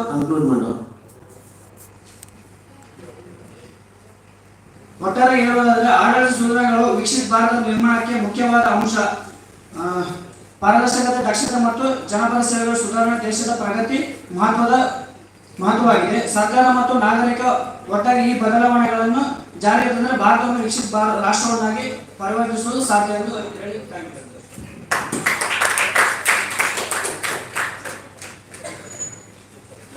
ಹಿಂದೆ ಏನೇನು ಮಾತಾಡಿದ್ರೆ ಗೊತ್ತಾಗಿಲ್ಲ. ಈಗ ಮಾತಾಡ್ತೀನಿ. ಹೆಸರೇನು? ವೀರೇಣ ಮಾತಾಡೋಣ. ಫಾರ್ ಎಕ್ಸಾಂಪಲ್ ಡಿಜಿಟಲ್ ಕನ್ನಡ ಮಾಡಬೇಕು, ಡಿಜಿಟಲ್ ವ್ಯವಸ್ಥೆ ತಂದು ಪಾರದರ್ಶಕತೆ ತರಬೇಕು ಅಂತ ಹೇಳಿ 12ನೇ ಶತಮಾನದಲ್ಲಿ ಬಸವಣ್ಣ ಒಂದು ವಚನದಲ್ಲಿ ಹೇಳ್ತಾರೆ, ಒಲೆ ಎತ್ತಿ ಉರಿದೊಡೆ ನಿಲ್ಲಬಹುದಲ್ಲದೆ ದರೆ ಎತ್ತಿ ಉರಿದೊಡೆ ನಿಲ್ಲಬಹುದೇ, ಏರಿಯೇ ನೀರಿನ ಕೊಡೆ ತಾಯಿಯ ಮಲೆಯಾಳು ಮುಂಜಾನೆ ಕುಲವಡೆ ಇನ್ನಾರಿಗೆ ದೂರಬೇಕು ಕೊಡಲು ಸಂಗಮ. ಇದು ಒಂದು ಸಾರ್ವಜನಿಕ ಸತ್ಯ ಮತ್ತು ಸಾರ್ವಕಾಲಿಕ ಸತ್ಯ ಎರಡಿದೆ. Present truth and universal truth, very important. ಅರ್ಥ ಆಯ್ತಾ? ಈ ಮಾತು ಏನಿದೆಯಲ್ಲ, ಮನುಷ್ಯನ ಮನಸ್ಸುಗಳು ಬದಲಾವಣೆ ಆಗಿದ್ರೆ ಯಾವುದೇ ವ್ಯವಸ್ಥೆಯನ್ನು ತಂದ್ರೂ ಅದು ಸಾಧ್ಯ ಇಲ್ಲ ಅಂತ ತಿಳ್ಕೊಳ್ಳಿ. ಮನುಷ್ಯನ ಮನಸ್ಸುಗಳು ಬದಲಾವಣೆ ಆಗಬೇಕು. ಫಾರ್ ಎಕ್ಸಾಂಪಲ್, ನಾನು ಅಸಿಸ್ಟೆಂಟ್ ಕಮಿಷನರ್ ಬಿಜಾಪುರ ಜಾಯಿನ್ ಆದರೆ ಎಲೆಕ್ಷನ್ನಿಗೆ ಟ್ರಾನ್ಸ್ಫರ್ ಆಯಿತು. 4 months ಡ್ಯೂಟಿ ಮಾಡಿದೆ. ತಹಸೀಲ್ದಾರ್ ಸರಿಯಾಗಿ ಡ್ಯೂಟಿ ಮಾಡ್ತಾ ಇಲ್ಲ ಅಂತ ಆ ಲಾಗಿನನ್ನು ಸರ್ಕಾರ AC ಕೊಡ್ತು. ರೈತರ RTC ಕರೆಕ್ಷನ್ ಡಿಜಿಟಲೀಕರಣ ಆಯಿತು. ಅರ್ಥ ಆಯ್ತಾ? ಭಾಳ ಈಸಿ ಇರ್ತೈತೆ. ನೀವು ಡಿಜಿಟಲೀಕರಣ ಕೆಲವು ಸರಿ ಮ್ಯಾನ್ಯಲಿ ಎಷ್ಟು ಈಸಿ ಇರ್ತೈತೆ ಅಂತ ಹೇಳಿದ್ರೆ ಭಾಳ ಈಸಿ ಇರ್ತೈತೆ. ಅದರಲ್ಲಿ ಓದಂಥ ಸಂದರ್ಭದಲ್ಲಿ ಒಂದು 500 ಚಿಲ್ಲರ 1 ವರ್ಷದಿಂದ ಕಂಪ್ಯೂಟರ್ನಲ್ಲಿ ಹಾಗೆ ಲಾಕ್ ಆಗಿತ್ತು. ಯಾಕೆ ಅಂದ್ರೆ ಬಂದು ಕಂಡಿಲ್ಲ ಅಂತ. ಅವಾಗ ಏನು ಮಾಡ್ತಾರಂದ್ರೆ, ಸರ್ ಸಾಫ್ಟ್ವೇರ್ ಪ್ರಾಬ್ಲಮ್ ಇದೆ ಸರ್, ಸರ್ವರ್ ಪ್ರಾಬ್ಲಮ್ ಇದೆ ಸರ್, ಆಮೇಲೆ ಸರ್ವರಿಂದ ಸರ್ ಅದು ಓಪನ್ ಆಗ್ತಾ ಇಲ್ಲ ಸರ್. ನಿಮಗೆ ಗೊತ್ತು? ಯಾರಿಗೂ ಗೊತ್ತಿಲ್ಲ, ಏನೂ ಗೊತ್ತಿಲ್ಲ. ಈಗ ನೀವು ಇಲ್ಲೇ ಎಕ್ಸಾಮ್ ಸೆಕ್ಷನ್ ಅಂತ ಇಟ್ಕೊಳ್ಳಿ ಫಾರ್ ಎಕ್ಸಾಂಪಲ್. ಸರ್ವರ್ ಪ್ರಾಬ್ಲಮ್ ಅಂದ್ರೆ ಸುಮ್ಮನೆ ಹೋಗ್ತೀರಿ ನೀವು. ಅವ್ರು ಬಂದು ಖರ್ಚಿ ಕೊಟ್ಟ ಮತ್ತು ಸರ್ವರ್ ಓಪನ್ ಆಗುತ್ತೆ. ಅದಕ್ಕೆ ನೀವು ಏನೇ ಕಂಪ್ಯೂಟ್ರೀಕರಣಗೊಳಿಸಿದ್ರು 100-200% ಕಂಪ್ಯೂಟ್ರೀಕರಣಗೊಳಿಸಿ. ಆದರೆ ಮನುಷ್ಯನ ಮನಸ್ಸುಗಳು ಬದಲಾವಣೆ. ಫಾರ್ ಎಕ್ಸಾಂಪಲ್ ರೆಕಾರ್ಡ್ ರೂಮ್ ಅಂತ ಇಟ್ಕೊಳ್ಳಿ, ಸೆಕೆಂಡಿಗೆ ಕೊಡ್ಬೋದು. ನೀವು ಡಿಜಿಟಲೀಕರಣ ಮಾಡಿ rack number, roll number, bundle number ಅಂತ ಹಾಕಿ ಬಂದರೆ ವಿತಿನ್ 30 ಸೆಕೆಂಡಲ್ಲಿ ಅದು ಹುಡುಕ್ತದೆ. ಅರ್ಥ ಆಯ್ತಾ? ಯಾವಾಗ ಮನುಷ್ಯ ಕರೆಕ್ಟ್ ಅದನ್ನ ಹ್ಯಾಂಡ್ಲ್ ಮಾಡೋಣ ಯಾರು? ಯಾರು? ಮನುಷ್ಯ. ಅವನು ಅದನ್ನ ಓದಿ, ಇಲ್ಲ ಸರ್ ಇದು ಯಾಕೋ ಲಾಕ್ ಓಪನ್ ಆಗ್ತಾ ಇಲ್ಲ ಸರ್, ಇದು ಸರ್ವರ್ ಡೌನ್ ಇದೆ ಸರ್ ಅಂದ್ರೆ ಮತ್ತೇನು? ವರ್ಷನೂ ಆಗ್ಬೋದು, 2 ವರ್ಷನೂ ಆಗ್ಬೋದು. ಅರ್ಥ ಆಯ್ತಾ? ಈಗ ಫಾರ್ ಎಕ್ಸಾಂಪಲ್ RTC ಕರೆಕ್ಷನ್, ರೈತರ ಎಷ್ಟೋ ಸಾರಿ ಫಾರ್ ಎಕ್ಸಾಂಪಲ್ ರೈತರದ್ದು ಸಮಸ್ಯೆ ಇರ್ತೈತಿ ಅಂತ ಇಟ್ಕೊಳ್ಳಿ. ಡಾಕ್ಯುಮೆಂಟ್ ಯಾರ ಹತ್ರ ಇರ್ತದೆ? ಡಿಪಾರ್ಟ್ಮೆಂಟಲ್ಲೇ ಇರ್ತದೆ.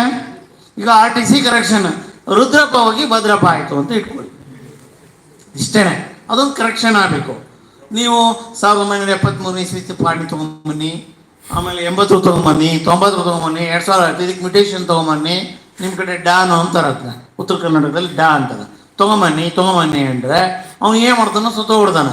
ನಮ್ಮ ಹತ್ರ ಡಾಕ್ಯುಮೆಂಟ್ ಇರ್ತದಲ್ಲ, ರೆಕಾರ್ಡ್ ರೂಮ್ ಇದೆಯಲ್ವ ಅಲ್ಲಿ, ತೊಗೊಂಡ್ರೆ ಏನಾಯ್ತು? ಈ ಫಾರ್ RTC ಕರೆಕ್ಷನ್ ಒಂದು ಏನೋ ಆಕಾರ ಬಂದಿದೆ, ಇನ್ನೊಂದು ವರ್ಡ್ RTC ಇದೆ, ಒಂದು ಡಿಜಿಟಲೀಕರಣ RTC ಇದೆ. ಈ ಮೂರನ್ನ ಇಟ್ಕೊಂಡು ಟ್ಯಾಲಿ ಮಾಡಿದ್ರೆ ಎಲ್ಲಿ ತಪ್ಪಾಯ್ತು ಅಂದ್ರೆ ದಿನಕ್ಕೆ 5,000 ಮಾಡ್ಬೋದು, 10,000 ಮಾಡ್ಬೋದು. ಮನುಷ್ಯ ಮನಸ್ಸು ಬದಲಾವಣೆ ಆದಾಗ ಮಾತ್ರ. ಅದಕ್ಕೆ ಇದಕ್ಕೆ ಮೂಲ ಮನುಷ್ಯನ ಬದಲಾವಣೆ, ಮನಸ್ಸು ಬದಲಾವಣೆ ಆಗ್ತದೆ. ನೀವು ಯಾವುದೇ ವ್ಯವಸ್ಥೆಯನ್ನು, ನನ್ನ ಅನುಭವ ಹೇಳ್ತಿರೋದು ಅರ್ಥ ಆಯ್ತು. ಈಗ ಬಿನ್ ಶೇಖಿ NA ಅಂತ ಮಾಡಿಸ್ತಾರೆ, ಖಾತೆ ಇದೆ ಹೌದಲ್ಲ, ಖಾತೆ ಇದ್ಮೇಲೆ ನೀವು NA ಮಾಡಬೇಕು. This is law, section 95-96 of the land revenue act. Okay. ಆದರೂ ಅವ್ರು ನೀವು ಹೋಗ್ರಿ ಆ ಆಫೀಸ್ನಾಗೆ, ಸರ್ 1975-73 ಭೂ ಸುಧಾರಣೆ ಕಾಯ್ದೆ ಅಂತಲ್ಲ, ಅಲ್ಲಿಂದ RTCಗಳು ಬೇಕು ಸರ್, ಅದರದ್ದು ಮ್ಯುಟೇಷನ್ಸ್ಗಳು ಬೇಕು ಸರ್, PTCL ವೈಲೇಷನ್ ಆಗಿಲ್ಲ ಅಂತ ಬೇಕು ಸರ್, ಆಮೇಲೆ ಅದು ವೈಲೇಷನ್ ಇದು ವೈಲೇಷನ್ ಆಗಿಲ್ಲ ಅಂತ ಬೇಕು ಸರ್. ಆ ಹಿನ್ನೆಲೆಯಲ್ಲಿ ನೀವು ಇಷ್ಟು ಡಾಕ್ಯುಮೆಂಟ್ ತಂದ್ರೆ ನಾವು ಮಾಡ್ಕೊಡ್ತೀವಿ, ಇಲ್ಲ ನಿಮ್ಮ ಬೇರೆ ಕೊಟ್ಬಿಡ್ತಾರೆ. ಯಾಕೆಂದರೆ ಜನಗಳ ಕಾನೂನು ಓದಿರಲ್ಲ. ಕಾನೂನುಗಳು ಹೆಂಗಿದಾವೆ ಅಂದರೆ ಅವು ಯಾರಿಗೂ ಅರ್ಥನೇ ಆಗಂಗಿಲ್ಲ. ಅಷ್ಟು ಕೊನೆಗೆ ಹೈಕೋರ್ಟ್ ಲಾಯರು, ಸುಪ್ರೀಂ ಕೋರ್ಟ್ ಲಾಯರ್ಗಳು ಅರ್ಥ ಮಾಡಿಸಿದ್ರೆ ಅಷ್ಟೇ ಅವು ಅರ್ಥ ಆಗ್ತವೆ. ಆ ಥರದ ನಮ್ಮ ರೈಟಪ್ ಇರ್ತದೆ ಎಲ್ಲಿ ಕಾನೂನುಗಳಲ್ಲಿ. ಸರಳವಾಗಿ ಕಾನೂನುಗಳು ಅರ್ಥ ಮಾಡ್ದಂಗೆ ಎಲ್ಲರೂ ಹಾಕತ್ತಾ ಇದೆಯಾ? ಅದಕ್ಕೆ ಇದೆಲ್ಲವೂ ಒಂದು ಪಾರದರ್ಶಕತೆ ಅನ್ನೋದು ಯಾವ ಬರ್ತದೆ, ಭ್ರಷ್ಟಾಚಾರ ರಹಿತ ಯಾವ ಬರ್ತದೆ, ಎಲ್ಲದೂ ಬೇಕಾದಾಗ ಅದು ಮನುಷ್ಯನ ಮನಸ್ಸುಗಳು ಬದಲಾವಣೆ ಆಗುತ್ತೆ. ಮನುಷ್ಯನ ಮನಸ್ಸುಗಳು ಎಲ್ಲವರಿಗೆ ಬದಲಾವಣೆ ಆಗೋದಲ್ಲೋ ಏನೇ ಈ ಎಲ್ಲದೂ ಬಂದಿದೆ, ಸಕಾಲ ಬಂದಿದೆ, RTA ಬಂದಿದೆ, ಎಲ್ಲ ಬಂದಿದೆ. ಏನಾದ್ರು ನೀವು ನಾನಿರೋದು ಅಥವಾ DC ಇರೋದು, ಒಬ್ಬ ಸ್ಪೆಷಲ್ DC ಇರೋದು, ಯಾರೇ ಇದ್ರು ಅದು ನಾವೆಲ್ಲ ಕೂಲಿಕಾರ. ಯಾರೋ ಟ್ಯಾಕ್ಸ್ ಕಟ್ತಾರಲ್ಲ, ಆ ಟ್ಯಾಕ್ಸ್ ಕಟ್ಟಿದ ಸಂಬಳ ತೊಗೊಂಡು ನಾವು ಸೇವೆ ಕೊಡಲಿಕ್ಕೋಸ್ಕರ ಇರ್ತಕ್ಕಂಥವ್ರು. ನನ್ನ ಅನುಭವ, ನನ್ನ ಅನಿಸಿಕೆ ಇದು, ಮೈ ಒಪಿನಿಯನ್. ಅವಳು ನಾವು ಸೇವಕರು. ಅದಕ್ಕೆ ನನ್ನ ಚೇಂಬರನ್ನು ನೀವು ಯಾವಾಗಲೂ ಓಪನ್ ಇಟ್ಟಿರ್ತೀನಿ, ಯಾರು ಚೀಟಿ ಕೊಡೋಂಗಿಲ್ಲ. ಈಗ ನಾನು 17 ವರ್ಷ ಸರ್ವೀಸಲ್ಲಿ ನೀವು ದೂರ್ಕೇನು ಸುಮ್ಮ ಬರ್ತಾ ಇರ್ಬೇಕು, ಚೀಟಿ ಕೊಟ್ಟರೆ ನಾನು ಇಂಥ ಮಾಡ್ತೀನಿ, ನಿನ್ನ ಆಫೀಸು ನೀನು ಸುಮ್ಮ ಬಂದುಬಿಡ್ಬೇಕಂತ. ಕೆಲವರು ನಾನು ಅಧ್ಯಕ್ಷ, ನಾನು ಅದು ಇದು ಅಂತ ಹೇಳಿ ಪರಿಚಯ ಮಾಡ್ಕೊಳ್ಳೋಕ್ಕೆ ಅವ್ರು ಕಾರ್ಡ್ ಕೊಡ್ತಾರೆ. ಅದು ನನಗೆ ಇಷ್ಟ ಇಲ್ಲ. ನೀನು ಬಂದರೂ ಅದೇ ಚೇರ್, ಯಾರು ಬಂದರೂ ಅದೇ ಚೇರ್, ಕೂತ್ಕೋಬೇಕು, ನಿಮಗೆ ಸಮಸ್ಯೆ ಕೇಳಬೇಕು, ಹೋಗ್ಬೇಕು, ಡೈರೆಕ್ಟಾಗಿ ಅದು ಇದಾಗಬೇಕು. ಡೋರ್ ಹಾಕ್ಯಾರೆ ಅಂದರೆ ಅದು ತಪ್ಪು. ಡೋರ್ ಹಾಕ್ಯಾರೆ ಅಂದರೆ ತಪ್ಪು, ಪ್ರಜಾಪ್ರಭುತ್ವ ಅಲ್ಲ. ಆಮೇಲೆ ವಿತೌಟ್ ಅಪ್ಲಿಕೇಶನ್ ವರ್ಕ್ ಮಾಡ್ಬೇಕು. ನನ್ನ ಅನಿಸಿಕೆ ನಮ್ಮಲ್ಲಿ ಈ ವ್ಯವಸ್ಥೆ ಇದೆ. ಆ ವ್ಯವಸ್ಥೆ ಇದ್ದಾಗ ಯಾರ್ಯಾರ್ದು ಏನೇನು ತಪ್ಪಾಗಿದೆ ಅಂತ ನೋಡುವಂಥದ್ದು ಡೈಲಿ ಒಂದಿಷ್ಟು 10 ಜನದ್ದು ನೋಡಿಕೊಂಡ್ರೆ, ಈಗ ಕಾರ್ಪೊರೇಷನ್ ಇದೆ, 20 ವರ್ಷ ಡ್ಯೂಟಿ ಮಾಡಿದ್ರೆ ಬಿಲ್ ಕಲೆಕ್ಟರ್ ಇದ್ದಾರೆ ಅಲ್ಲಿ. ಅರ್ಥ ಆಯ್ತಾ? ಒಂದು ವ್ಯವಸ್ಥೆನ ಅವರೇ ಹಿಡಿತಕ್ಕೆ ತೊಗೊಂಡಿರ್ತಾರೆ, ವ್ಯವಸ್ಥೆನೇ ತನ್ನ ಹಿಡಿತಕ್ಕೆ ತೊಗೊಂಡಿರ್ತಾರೆ. 20 ವರ್ಷದಲ್ಲಿ ಅವನಿಗೊಂದು ಎಷ್ಟು ಮನೆ ಬರ್ತವೆ ಅಂದರೆ 4,000-5,000 ಮನೆ ಬರ್ತವೆ. ವರ್ಷಕ್ಕೆ ದಿನಕ್ಕೆ ಮನೆಯ ಕಾಲು ಭಾಗ ನೋಡಿದ್ರು ಅದು ಖಾತೆ ಆಗಿರ್ಬೇಕು. ಅರ್ಥ ಆಯ್ತಾ? ದಿನಕ್ಕೆ ಒಂದು ಮನೆ ಅಲ್ಲ ನಾನು ಕೇಳ್ತಾ ಇದ್ದೆ, ಕಾಲು ಭಾಗ ನೋಡಿದ್ರೆ ಅವ್ನು 20 ವರ್ಷ ಸರ್ವಿಸ್ಗೆಲ್ಲ ಅಪ್ಡೇಟ್ ಆಗ್ಬೇಕಲ್ಲ. ಅವ್ನು 20 ವರ್ಷ ಆದ್ರೆ ಮನೆ ನೋಡಿರಲಿಲ್ಲ. ಅವ್ನಿಗೆ ಯಾರು ಬಂದು ಕಂಡಿರ್ತಾರಲ್ಲ ಅದಷ್ಟೇ ನೋಡ್ತಾನೆ ಅವನು. ಅರ್ಥ ಆಯ್ತು? ಮನುಷ್ಯನ ಮನಸ್ಸುಗಳು ಬದಲಾವಣೆ ಆಗ್ತದೆ, ಯಾವುದೇ ವ್ಯವಸ್ಥೆ ಬದಲಾವಣೆ ಆಗ್ಲಿಕ್ಕೆ ಸಾಧ್ಯ ಇಲ್ಲ. ನೀವು ಎಷ್ಟೇ ತರಿ. ಆಮೇಲೆ ಈಗ ಫಾರ್ ಎಕ್ಸಾಂಪಲ್ ಇವರು ಏನದು ಲೋಕಾಯುಕ್ತ ಅಥವಾ ಲೋಕಪಾಲಕ ಸ್ಟ್ರಾಂಗ್ ಮಾಡಬೇಕು ಅಂತೇಳಿ, ಅದರಲ್ಲೂ ಬೆಕ್ಕಿಗಂಟೆ ಅದನ್ನೇ ನಾನು ಹೇಳಿದ್ದು, ಒಲೆ ಹತ್ತಿ ಉರಿದೊಡೆ ನಿಲ್ಲಬಹುದಲ್ಲದೆ ದರೆ ಹತ್ತಿ ಉರಿದೊಡೆ ನಿಲ್ಲಬಹುದೇ, ಏರಿಯೇ ನೀರು ಉಣ್ಬಡೆ. ಏರಿನ ನೀರೇ ಆ ಕಡೆಗೆ ಹೋಗ್ಬಾರ್ದು ಅಂತ ಹಾಕ್ತಾರೆ, ಏರಿನ ನೀರು ಉಣ್ಬಿಟ್ರೆ ಬೇಲಿ ಹಾಕೋದು ನನ್ನ ಹೊಲ ಕಾಯಬೇಕು ಅಂತ. ಬೇಲಿಯೇ ಎದ್ದು ಹೊಲ ಮೇಯ್ದೊಡೆ. ತಾಯಿಯನ್ನು ನಂಬಿದ್ದೀವಿ ನಾವು, ಹಾಲನ್ನು. ತಾಯಿಯ ಹಾಲು ನಂಜಾಗಿ ಕುಲವಡೆ. ಬಸವಣ್ಣ 12ನೇ ಚಿಕ್ಕಮಂದಾಗ ಇಳಿದಿದ್ದರು. ಈಗಲ್ಲ. ಅದಕ್ಕೆ ಸಾರ್ವಕಾಲಿಕ ಸತ್ಯ. ಒಬ್ಬ ಕವಿ ಆದವನು ಸಾರ್ವಕಾಲಿಕ ಸತ್ಯವನ್ನು, ಯೂನಿವರ್ಸಲ್ ಟ್ರುತ್, ಇದು ಇವತ್ತಿಗಲ್ಲ, 100 ಶತಮಾನ ಹೋದ್ರೂ ಸತ್ಯ. ಅರ್ಥ ಆಯ್ತು? ಅದಕ್ಕೆ ನಮ್ಮ ಮನಸ್ಸುಗಳು ಬದಲಾವಣೆ, ಅದು ಭಾರಿ ಇಂಪಾರ್ಟೆಂಟ್. ಅಷ್ಟೆಲ್ಲ ತೊಗೊಂಬರಿ. ಈಗ ನಾನು ಹಾನಗಲ್ ತಹಸೀಲ್ದಾರ್ ಇದ್ದೆ, ಒಂದು 30 ಸೆಕೆಂಡಿಗೆ ಏನು ರೆಕಾರ್ಡ್ ರೂಮ್ಸ್ಗೆ ಮಾಡಿಕೊಟ್ಟು ಬಂದೆ. ನಾನು ಈ ಕಡೆ ಬಂದೇಟಿಗೆ ಅದು ಸ್ಟಾಪ್ ಆಯ್ತು. ಅರ್ಥ ಆಯ್ತಾ? ನಮ್ಮ ಸಕ್ಸಸ್ಸರ್ ಇನ್ನೊಬ್ಬ ಬೇರೆ ಬರ್ತಾನೆ, ಹಾಳು ಮಾಡಿ ಹೋಗ್ತಾನೆ. ಅಂದ ಏನು ಮಾಡ್ರು ನೀವು? ವ್ಯವಸ್ಥೆಯೇ ತನ್ನ ಹಿಡ್ತಕ್ಕೆ ತೊಗೊಂಡಿರ್ತಾನೆ, ಯಾರೋ ಪ್ರಭಾವಿ ಇರ್ತಾನೆ. ಉತ್ತರ ಕೊಡ್ಬೇಕು ಯಾರು? ಜನರು ಎದ್ದಬೇಕು, ಜನರು ಒಗ್ಗಟ್ಟಾಗಬೇಕು. ಜಾತಿ ಮೀರಿ, ಧರ್ಮ ಮೀರಿ, ಭಾಷೆ ಮೀರಿ ಒಗ್ಗಟ್ಟಿಗೆ 100 ಜನ ಅದಾರ ಅಂದರೆ ಒಂದು 90 ಜನ ಅದೊಂದು ಕ್ವಶನ್ ಮಾಡ್ತಾರೆ ಅಂದ್ರೆ ಅಲ್ಲಿ ಭಯ ಆಗ್ತೈತಿ, ಖಂಡಿತ ಭಯ ಆಗ್ತೈತಿ. ಅದರಲ್ಲಿ 2 ಮಾತೇ ಇದೆ. ಕ್ವಶನ್ ಮಾಡೋರು ಇದ್ದಾರೆ ಅಂದರೆ, ಈಗ ನಾನು ನನ್ನ ಆಫೀಸ್ನಲ್ಲಿ ನೀವೆಲ್ಲರೂ ಸೇರಿ ನಾನು ಕ್ವಶನ್ ಮಾಡ್ತೀನಿ ಅಂದ್ರೆ ನಾನು ಹುಷಾರಿತೇ ಇರ್ತೀನಿ, ಆಟೋಮೆಟಿಕಲಿ ಹುಷಾರಿರ್ತೀನಿ. ಆದರೆ ಇವತ್ತು ಏನಾಗಿದೆ, ಅಲ್ಲಿ ಜಾತಿ ಬಂದಿದೆ, ಅವ್ನು ನಮ್ಮನ ಹೋಗ್ಲಿ ಬಿಡಪ್ಪ ಮರೆ, ಏನೋ ಒಂದು ತಪ್ಪು ಮಾಡಿರ್ತಾನ, ಅಡ್ಜಸ್ಟ್ ಮಾಡ್ಕೊಂಡು ಹೋಗುವಂತಾರೆ. ನಮ್ಮ ಧರ್ಮದವನ, ನಮ್ಮ ಭಾಷೆಯವನ ನೋಡ್ತಾ ಇರ್ತಾರೆ. ಎಲ್ಲ ಜಾತಿ ಧರ್ಮ ಎಲ್ಲಿವರೆಗೆ ಬಂದಿದೆ ಅಂದರೆ, ಒಬ್ಬ ಭಾರಿ ನಾನೊಂದು ಡಿಸ್ಟಿಕಲ್ಲಿ ವರ್ಕ್ ಮಾಡಿದಾಗ ತುಂಬ ವರ್ಸ್ಟ್ ವ್ಯಕ್ತಿ ಇದ್ದ. ಅವ್ನಿಗೆ ನೋಟಿಸ್ ಕೊಟ್ಟಿನಿ. ಒಬ್ಬರು ಮಿನಿಸ್ಟರ್ ಫೋನ್ ಮಾಡಿದ್ರು ನನಗೆ, ಅಲ್ಲಿ 25 ಓಟ್ ಅದಾವ್ರಿ, ನೀವು ನಮ್ಮ ಫ್ಯಾಮಿಲಿ ಇದೆ, ನೀವು ನೋಟಿಸ್ ವಾಪಸ್ ತಗೊಳ್ರಿ. ಹೆಗಲ ಮೇಲೆ ಕುಂಟಕ್ಕೆ ಕುಂತಿದ್ದಾನೆ, ದಾರಿ ಸಾಗುವುದೆತ್ತ. ಎಷ್ಟು ಚೆನ್ನಾಗಿದೆ ಅವಾಗೆ. ಹೆಗಲ ಮೇಲೆ ಕುಂಟಕ್ಕೆ ಕುಂತಿದ್ದಾನೆ, ದಾರಿ ಸಾಗುವುದೆತ್ತ. ಎಷ್ಟು ಚೆನ್ನಾಗಿದೆ ಅವಾಗೆ. ಅವ್ರಿಗೆ ಬರದಲ್ಲಿ ಎಷ್ಟಾಯ್ತು, 60-70 ವರ್ಷ ಆಯ್ತು ಈ ಪದ್ಯ ಬರೆದು. ನಿನಗೆ ಬರೆದ್ರೆ ಇದೇ ಉದ್ದೇಶ. ಸುಮ್ಮನೆ ದಟ್ ಇಸ್ ಯೂನಿವರ್ಸಲ್ ಟ್ರೂತ್. ಗೊತ್ತಾಯ್ತು? ಹಾಗಾಗಿ ನಾವು ಒಂದು ವ್ಯವಸ್ಥೆಯ ಮನುಷ್ಯನ ಮನಸ್ಸುಗಳು ಫಸ್ಟ್ ಹರಡಬೇಕು, ಬದಲಾವಣೆ ಆಗಬೇಕು. ಅವಾಗ ಮಾತ್ರ ಏನಾರು. ಈಗ ಒಬ್ಬ ಇಸ್ರೇಲ್ ಯಹೂದಿ ಇದ್ದಾನೆ, ಅವನು ಒಬ್ಬನೇ ಇಡೀ ದೇಶನ ಉದ್ಧಾರ ಮಾಡಿ ಇಡ್ತಾನೆ. ಅದು ದೇಶಭಕ್ತಿ, ಸಾಮಾಜಿಕ ಜವಾಬ್ದಾರಿ, ಸೋಷಿಯಲ್ ರೆಸ್ಪಾನ್ಸಿಬಿಲಿಟಿ ಆ್ಯಂಡ್ ದೇಶಭಕ್ತಿ. ಇದನ್ನು ನಾನು ಮಾಡಬೇಕು, ನಾನು ನಡೆಸಬೇಕು ಅನ್ನುವಂಥದ್ದು. ಆವಾಗ ಸಮಾಜ ಬದಲಾವಣೆ ಆಗಕ್ಕೆ ಸಾಧ್ಯ. ನಾನು ಎಷ್ಟೋ ಸಾರಿ ಜಾತಿ ಮಾಡಿರಿ ಅಂತೀನಿ. ಹೆಂಗೆ? ನಿಮ್ಮ ಚಿಕ್ಕಪ್ಪ ದೊಡ್ಡಪ್ಪ ಮಗನಾರು ಓದಿಸೋದ್ರ ಮೂಲಕ ಜಾತಿ ಮಾಡ್ರಿ, ಅವ್ನ ಮೇಲೆ ಬರ್ತಾನೆ ಒಂದು ಕುಟುಂಬ. ಅಕ್ಕಪಕ್ಕದ ಮನೆಯವ್ರನ್ನ ಓದಿಸೋದನ್ನ ಜಾಸ್ತಿ ಮಾಡಿ ನಿಮ್ಮ ಕುಟುಂಬ ಮೇಲೆ ಬರ್ತದೆ.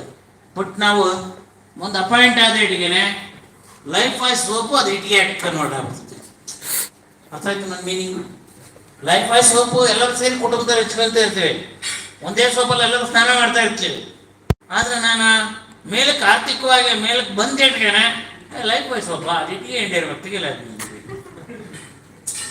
ಮೀನಿಂಗನ್ನು ಅರ್ಥ ಮಾಡ್ಕೊಳ್ರಿ ನಾನು ಹೇಳೋದನ್ನು. ಅರ್ಥ ಆಯ್ತು? ಹೌದಾ ಇಲ್ಲ? ನಮ್ಮ ಮನೇನ ಆ ಕೇರಿಯಿಂದ ಚೇಂಜ್ ಮಾಡ್ತೀವಿ, ಅಲ್ಲಿರೋ ಜನ ನನಗೆ ಒಂಥರ ಇರಿಟೇಟ್ ಆಗಿ ಕಾಣ್ತಾ ಇರ್ತಾರೆ. ಇರಿಟೇಟ್ ಆಗಿ ಕಾಣ್ತಾರ ಇಲ್ಲ? ನಿಮ್ಮ ಸಂಬಂಧಿಕರು ಇರಿಟೇಟ್ ಆಗಿ ಕಾಣ್ತಾರ? ಸಂಬಂಧಿಕರಲ್ಲಿ ನಿಮ್ಮ ಮನೆ ಜನನೇ ಇರಿಟೇಟ್ ಆಗ್ತಾರೆ. ಮಾತನಾಡುವಾಗ ಆ ಕಡೆ ಹೋಗು ಅಂತೇಳಿ ಅವಾಗ ನಾವೇನು ಬದಲಾವಣೆ ತರಕ್ಕೆ ಸಾಧ್ಯ? Okay, thank you. ಮುಂದುವರಿಯುತ್ತೆ ಸೋಷಿಯಲ್ ರೆಸ್ಪಾನ್ಸಿಬಿಲಿಟಿ ಮತ್ತು ಸೆಲ್ಫ್ ಕಾನ್ಷಿಯಸ್ನೆಸ್ ಇಂದ ನಾವು ಮುಂದಕ್ಕೆ ನಡೆದ್ರೆ ಚೆನ್ನಾಗಿರುತ್ತೆ ಅಂತ ಒಂದು ನಿಮಿಷ ನಾವು ನಮ್ಮ ಸೆಷನ್ನಿನ ನಾವು ತಿಳ್ಕೊಂಡ್ರೆ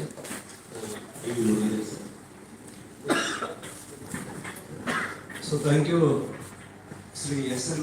Videsh Rudresh sir, who's happens to be the Honorable Registrar of this particular university, and this Professor B.V. Muralidhar, the Department of Political Science and Public Administration of Sri Venkateshwara University, Tirupati. So I was a student there and became a faculty in 1989. So at the age of 24, I became an assistant professor. So guys, let me thank each and every one of you, because there are 25 paper presentations in this particular session. I thoroughly enjoyed along with my friend and colleague, Dr. Prasad, who made me to be here, and Mr.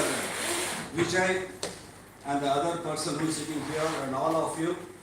And my observations are, you have a better choice. Veer, the blue shirt, yes, you. Please get up. That's number one. Number two, the Muslim boy, what's his name?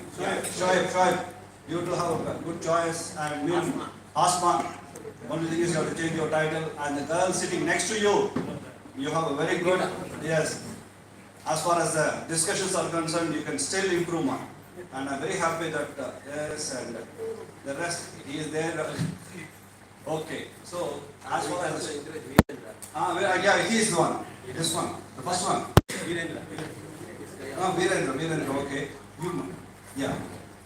So, out of this 25, what I feel is that You guys have a very good chance. So try to keep it up. And आप sportsmen आ सकते हो. Because I'm a tennis player, I can easily identify who is good and who is not good. Sir, I've been playing tennis for the last 51 years. I'm still playing tennis. I'm a university player 3 times. Yes. And I'm still very, very active. Very active. That's why I'm telling. And I also directed for student welfare and cultural affairs for the last 16 years. So I've been in this teaching profession for the last 36 years. Same university, no transfers for us. So thank you once again for each and every one of you, especially to the university authorities for making me to be here, and I come from KGF. So on, and here is a very, very good video clip, which unfortunately we could not do for this, but we will play audio. Then Amitabh Bachchan, sorry, I put the Amitabh Bachchan one, and for that, this is the one. Next.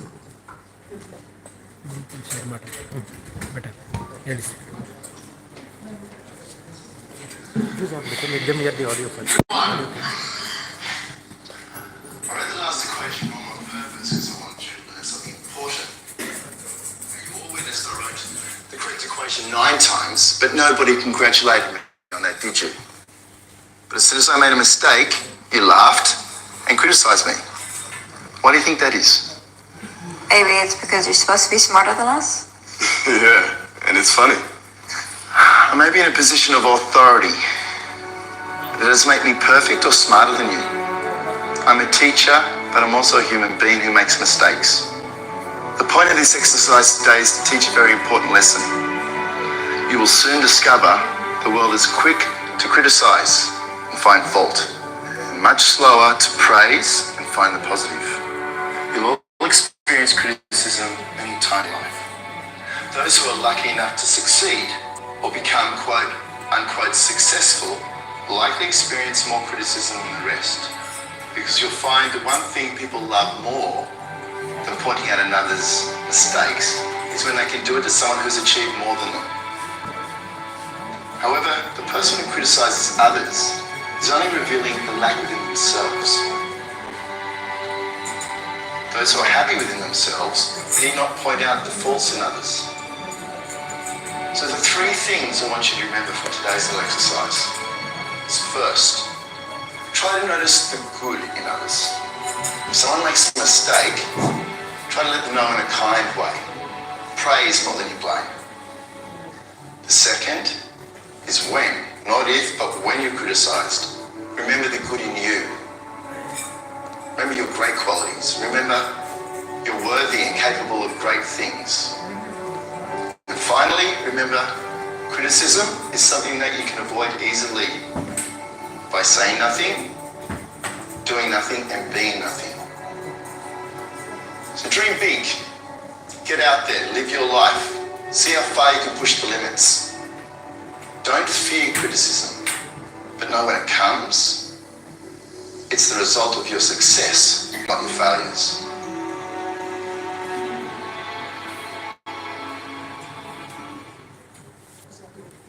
So, this is a clip which talks about a teacher when he is writing something on the board. He writes all the arithmetics properly. Last one.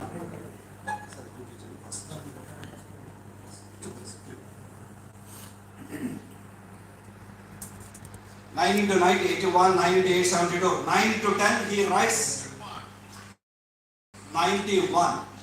He writes 91 deliberately. Immediately the students in the class laugh and say, hey, you are gone wrong, because they talk very easily to the staff also. Then immediately the teacher stops and says, from 1st to 9th, I wrote perfect. When I did only one mistake, you are quick enough to point it out. So he says, never try to blame others very easily, because everyone makes a mistake. He says, I'm a teacher, but I'm also a human being. I tend to make mistakes.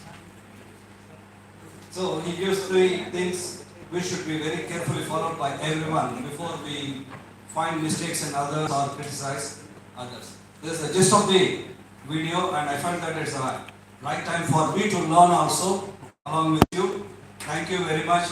because no one is great, no one is perfect. No one is perfect. We all have our faults. The only thing is the degree differs. I may be doing more, Sar may be doing a bit less. So if he's doing less, he is a better person than me. The same thing applies to everyone, guys. Thanks a lot, especially to my two colleagues from Osmania University and all of you once again. And especially to Vijay, who picked me at 4 o'clock in the morning and made me to wake up at 3:15, 3:30, said, "Sir, I'm so and so.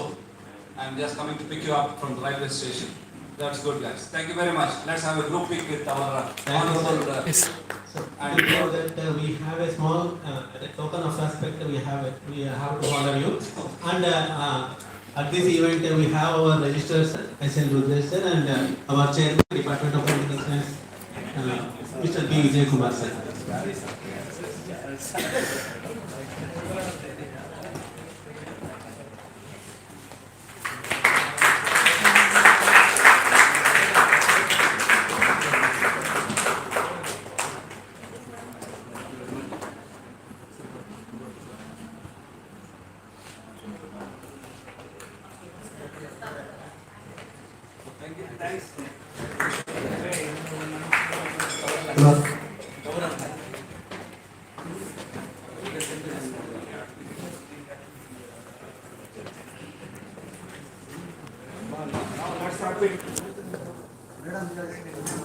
ಎಲ್ಲರೂ ಒಂದು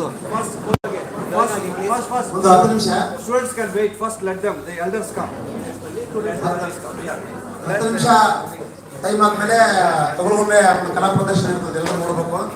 ವಿಜಯನಗರ ಸಾಮ್ರಾಜ್ಯ ಸಂಬಂಧಪಟ್ಟ ಹಾಗೆ ಈ ಭಾಗದ ಒಂದು puppet show.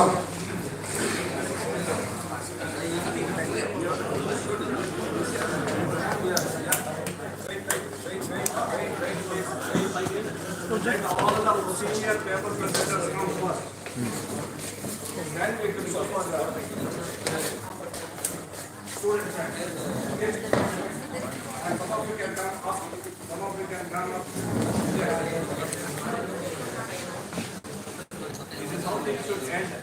Yeah. Come.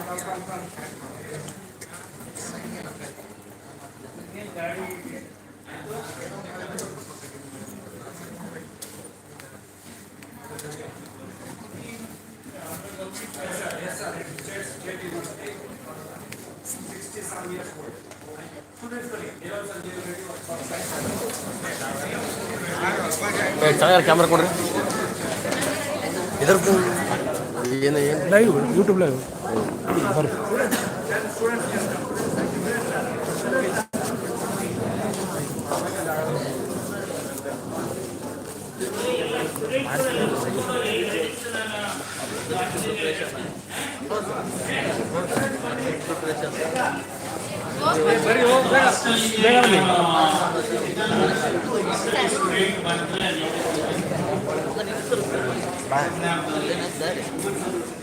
ಬೇಗ ಹೋಗ್ರಪ್ಪ.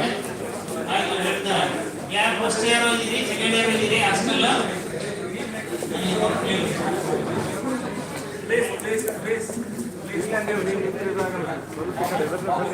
ನೀವು ಸ್ವಲ್ಪ ಹಿಂದೆ ಬನ್ರಿ. ಒಂದು ಅರ್ಧ ಗಂಟೆ ಮಾತ್ರ ತಗೊಳ್ಳೋಣ ಪ್ರದರ್ಶನ ಇರುತ್ತೆ. ಹಾಗಾಗಿ ಊಟದ ವ್ಯವಸ್ಥೆ ಕೂಡ ಇಲ್ಲೇ ಇರೋದ್ರಿಂದ ಕಾರ್ಯಕ್ರಮ ಮುಗಿದ್ಮೇಲೆ ಎಲ್ರಿಗೂ ಬಂದಿರ್ತಕ್ಕಂಥ ಈ ಕಡೆ ಬರ್ರಿ ಸ್ವಲ್ಪ ಬಾಯ್ಸ್.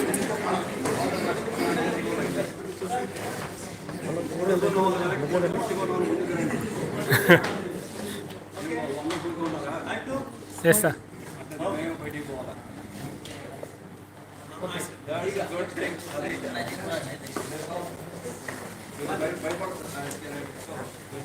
ಒಂದು 10 ನಿಮಿಷದಲ್ಲಿ ಎಲ್ಲರೂ ರೆಸ್ಟ್ ಮಾಡಿ ಮತ್ತೆ ಬೇಗ ಅಸೆಂಬಲ್ ಆಗ್ಬೇಕು. ಎಲ್ಲರೂ ಕೇವಲ ಅರ್ಧ ಗಂಟೆ ಮಾತ್ರ ಪ್ರದರ್ಶನ ಕಲೆ ಇರುತ್ತೆ ತಗೊಳ್ಬೇಕು. ಇದು ಈ ಭಾಗದ ಒಂದು ವಿಶೇಷವಾಗಿರ್ತಕ್ಕಂಥ ಗುರುಕುಟ್ರಾಯ ತಗೊಳ್ಬೇಕಾದ ವಿಜಯನಗರ ಸಾಮ್ರಾಜ್ಯದ ಒಂದು ಅವನತಿ ಹೇಗಾಯಿತು ಅದಕ್ಕೆ ಸಂಬಂಧಪಟ್ಟ ಹಾಗೆ ತಗೊಳ್ಬೇಕು ಕಲಾ ಪ್ರಕಾರದಲ್ಲಿದೆ. ಇದರ ನಿರ್ದೇಶಕರು ಕೆ ಸ್ವಾಮಿ ಅವರು. Yes. Then you decide 8 that's a simple thing. Simple mathematics. Wait. Yeah.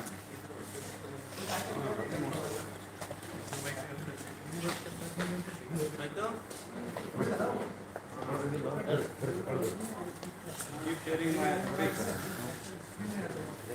ಗ್ರೂಪಲ್ಲಿ ಶೇರ್ ಮಾಡಿ HD ಕ್ವಾಲಿಟಿ ಎಲ್ಲರೂ ನೋಡ್ಕೊಂತ ಓಕೆ ಗ್ರೂಪಲ್ಲಿ Thanks.